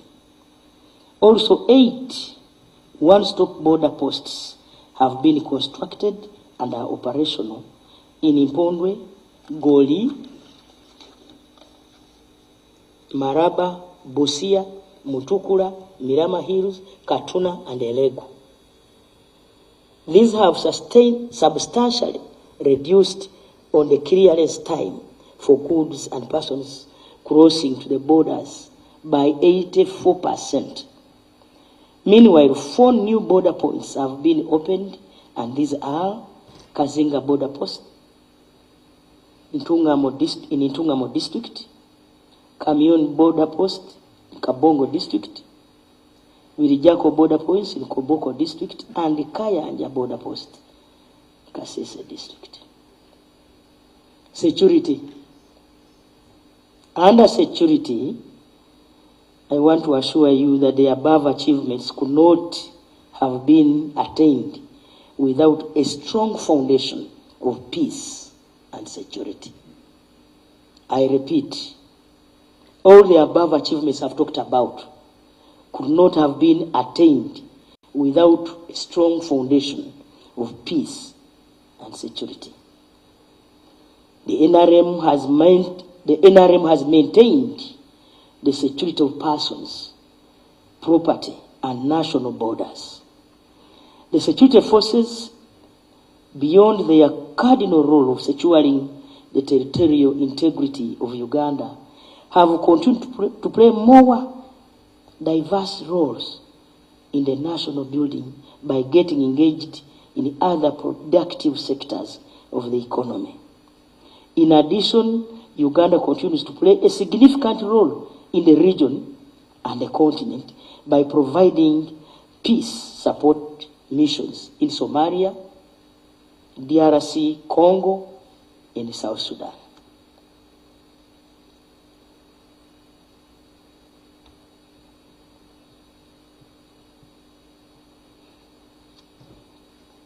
Ladies and gentlemen, we are here to take stock. Omuganda agamba, tubalirira. We are taking stock of the manifesto commitments and achievements to Ugandans. We are identifying implementation challenges of the manifesto commitments to determine the way forward and to popularize the achievements so far realized. The brief statistics provided above are generated from a wider report which provides a detailed account of progress on all commitments with the manifesto. So I want to once again thank our director, Mukube Mungalo, and your team. I can see my brother here, and your team for the good work well done. I want to thank the Minister for General Duties, Right Honorable Kasule Mulumba. Thank you for the work well done. The Permanent Secretary, Office of the Prime Minister, that's Baraba. He's a unifying factor. And everybody who is present. And all Ugandans, the private sector, our development partners, and everybody, thank you for the good work well done. We promise to do more in the Wendy. We shall coordinate government, parliament, and all other departments for God and my country.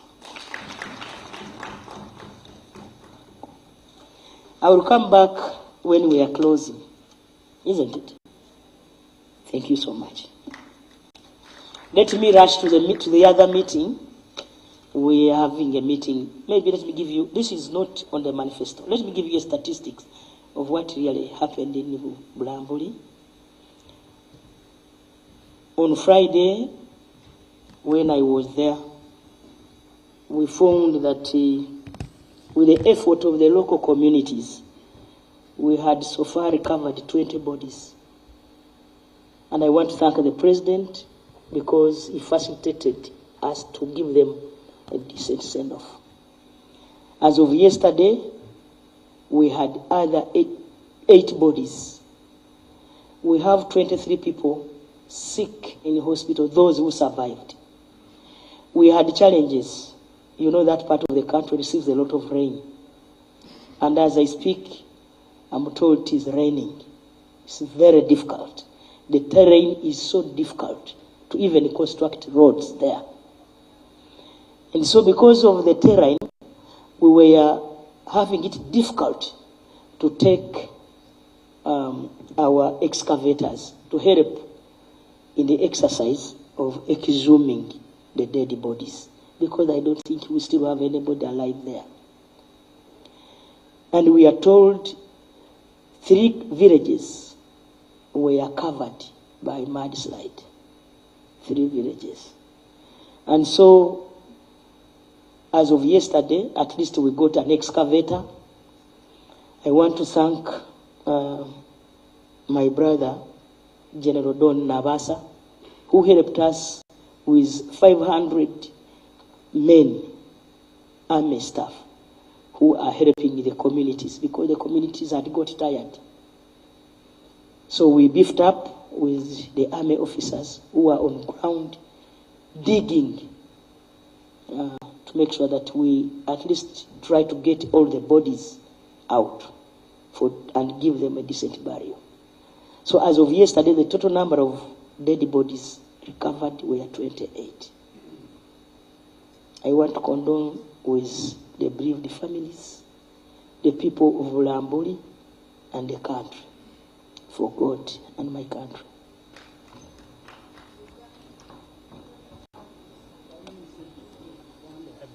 Mama tusabayo Oluganda nga tonnagenda.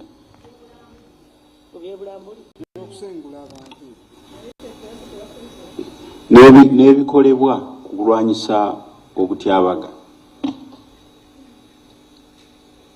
Omwaka gw'2022 Oweekitiibwa President yatulagira mu cabinet tusengule abantu abo ate babire ddala mu bifo eby'obulabe ku lusozi olwa Mount Elgon. Twatandika omulimu naye gubadde gugenda kasoobo olwa ssente. Twali tulina okufuna ebigenderako nga endagaano abantu ze bakola ne basayininga. President yatuwa ekitongole kye bayita give directly ne kituwa million 7 buli household. Government muzeyi n'andagira ffe tuteekeko million 10 naye tubadde tusanga obuzibu mu kukola ekintu kino. So far twakatwala abantu 2 families 2 3 241 nga n'ekizibu kino tekinnabaawo. Tubadde tukola naye nga tusanga obuzibu. Omuntu afuna ssente ate n'agamba ye tagenda ate n'addayo ebintu bwe bityo. N'abakulembeze abamu abatali bonna abatono nga bagamba nti obululu bwabwe bugenda. Bwe tubasenga tubajja wali tubatwala ewalala obululu. Kakati ne ŋŋamba obululu ate onoobufuna nga abantu bafudde. And so tusaba abakulembeze bannaffe ab'ebitundu ebyo ebya Mount Elgon bakkirize tutambulire wamu. Naye abantu bo bambi bali willing okutambula. Babadde babuzaabuzibwa nga tutambulira wamu n'abakulembeze ab'omu byalo. Yensonga lwaki olaba nti tuluddewo.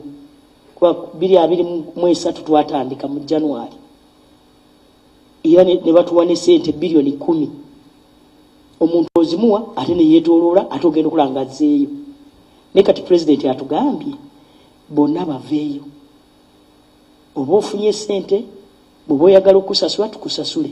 Oba toyagala kusasula ebyo bibyo. Ebirala tujja kubiteesa ng'abantu balamu. Ebisigadde tujja kubiteesa ng'abantu balamu. Ogambe nti nze bansasula naye nalina ekibanja yiika 10. Naye katusooke tutaase ki obulamu. Ekyo tumaze okkiriziganyako nga cabinet. So mwe bannamawulire tusaba mutuwagire kubanga amawulire ne rediyo zeeyo ezimu zibadde zikola olugambo olukyamu. So singa tunatambulira wamu ffenna bannayuganda omulimu guno office ya prime minister ejja gwanguyirwa. Saawa zino bwe nva wano ministry ya finance weeri office yange egenda ku kiralinga olukiiko president we yalagidde eggulo. Ministry ya lands kuba tugenda gula ettaka okulaba nga abantu bano tufunayo tubasengulira. Tubadde tulina lye tumaze okukwatagana nalyo naye kati be tubadde tubalirira abalabika beeyongeddeko. Mu 2023 twali tulina amaka 15,700 kubanga kati amagombolola agamu agali ene Bulambuli nga Soti Bulugunya eddala ndyerabidde PS oyinza okunyambako na Misuni eddala gali 6 geegaseeko kubanga olunyanfa olwaviirako kiri okubombolukuka lugaziye era bonna twabajjeeyo abasinga era n'olwaleero bali mu kujjayo. By yesterday tubadde tulina abantu 15,000 ge maka nga 305 ge tubadde tusengudde nga tututte mu settlement camp ebunamutye. Ate president yatulagira buli muntu tumweyiika 2 naye ate bwe tukuwa ssente oyinza okugenda n'otandika edduuka alyo tekitegeeza. Era nze kinagambye bakulembeze bannange oli bwe tuba tumusasudde ayinza okusalawo ffenna tetuli ku nnimiro. Mwabali wano e Kampala mulima temuliiwo. So abantu tuyinza okukola urbanization abantu ne basigala mu bitundu byabwe naye nga bavudde eri ewali obulabe. Nze ndowooza nkyogedde bwe ntyo. Tugenda kuteesa gavumenti esobole otuwa ssente million 10 ne tugenda okuwa abantu betusengula tusobole okubajja mu bifo gye bali. Naye kati ekirungi baavuddeyo dda abasinga bagenzi bali bunamutye. Red Cross etaddeyo tent twamaze okuwezaayo emmere ne kati nga bano abalala basigala tebalina kye balina non-food items n'okubawagira okulaba nga babeerawo mu bulamu obw'ensi eno. Mukama abalinde.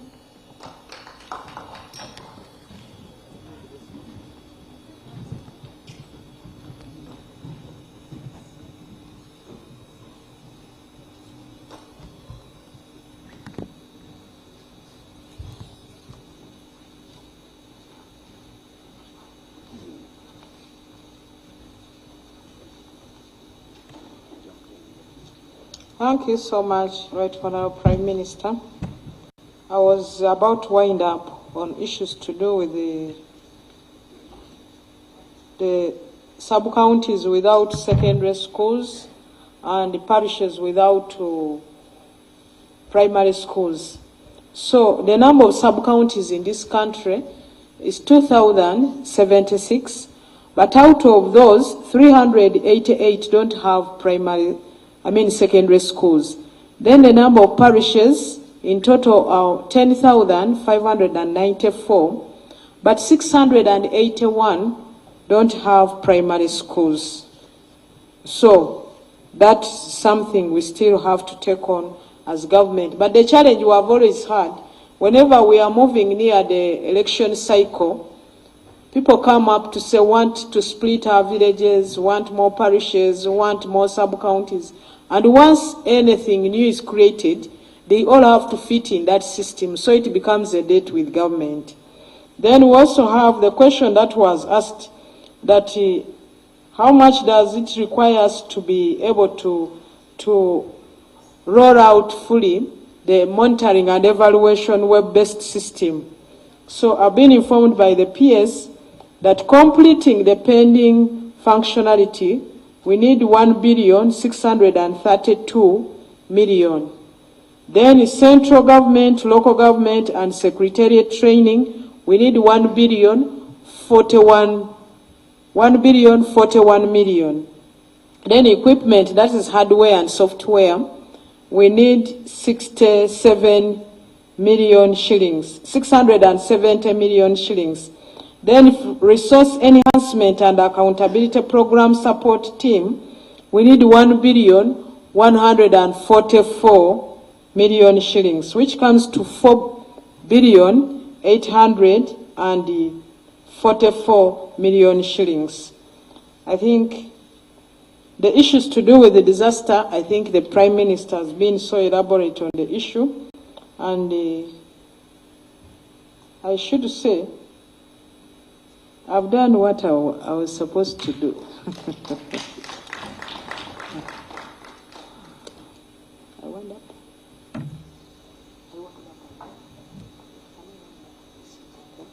So I want to take this opportunity once again to thank you on behalf of the Office of the Prime Minister, because we are part of the team, like he told you, to do this mid-term review. It was under the Prime Minister, and I was the one chairing the whole process until we concluded together with the Office of the President. I want to thank them for the work they did with us, and also thank the whole team. We want to thank you, Office of the President, under the Minister, the PS, the technical teams, and everybody. Want to thank the Office of the Prime Minister, the whole team worked together, but also I want to thank the NRM Secretariat, the Secretary General who delegated, the Deputy Secretary General, and the whole technical team at the Secretariat of the party that were able to work together and bring this together and bring accountability to the country. But I want to say that what we have achieved, let's maintain, because sometimes what government has done, people in local governments and even the communities that have been given the facility don't want to own it. And once you don't own it, maintenance becomes a problem. And yet once government has given you that service, there are other communities that are waiting. The government will move to those other communities to also be able to get what you people have been able to get. And you know it very well in the Constitution, we are supposed to serve the whole country in the same way. So we have to balance service. So once it has been given to you, own it, maintain it, so that you take advantage of it. Whatever government program comes to you in your community, pay attention, be part of it and participate, because that's the only way you'll be able to also benefit as an individual, but also benefit as a community. Sometimes I get surprised when I look at some of the people in some areas where we go and you find the cows sleeping in a classroom because it's a weekend or it's a holiday, and the community is not bothered when the cows come to squeeze or scratch their skin on the wall of the classroom. And in the neighborhood, The community members are not bothered. Please, that is your share. Once you have been given, that is it. Don't think, still push it to government. But lastly, I want to thank His Excellency the President, thank the Vice President, thank the Speaker, thank the Chief Justice, thank the Prime Minister, and all of their deputies, all of ministers, technical wings headed by the permanent secretaries, private sector, and you, the messenger, the media. Thank you so much for God and my country. I don't think that's the deserving clap. Please join me again. We put our hands together and we give a big applause to the Right Honorable Minister Justin Lumumba. So once again, allow me to express our gratitude to you, Right Honorable Minister, and your team. And we now come into the end of this session. And I believe our citizens, wherever you are, you have been able to appreciate what the commitments that are to be implemented directly by the Office of the Prime Minister, how far we have gone on them, and also to benefit from the summary once again that the Right Honorable Prime Minister has also given us to appreciate how far we have gone on the strategic journey, on the global journey of the whole manifesto. So you could now raise for the anthems in the reverse order. Right Honorable, we will also request for you to have a photo opportunity after this session. 2:30, we are here once again, and I think we'll have presentation from the Minister of Internal Affairs. So our partners, please keep pace. Thank you.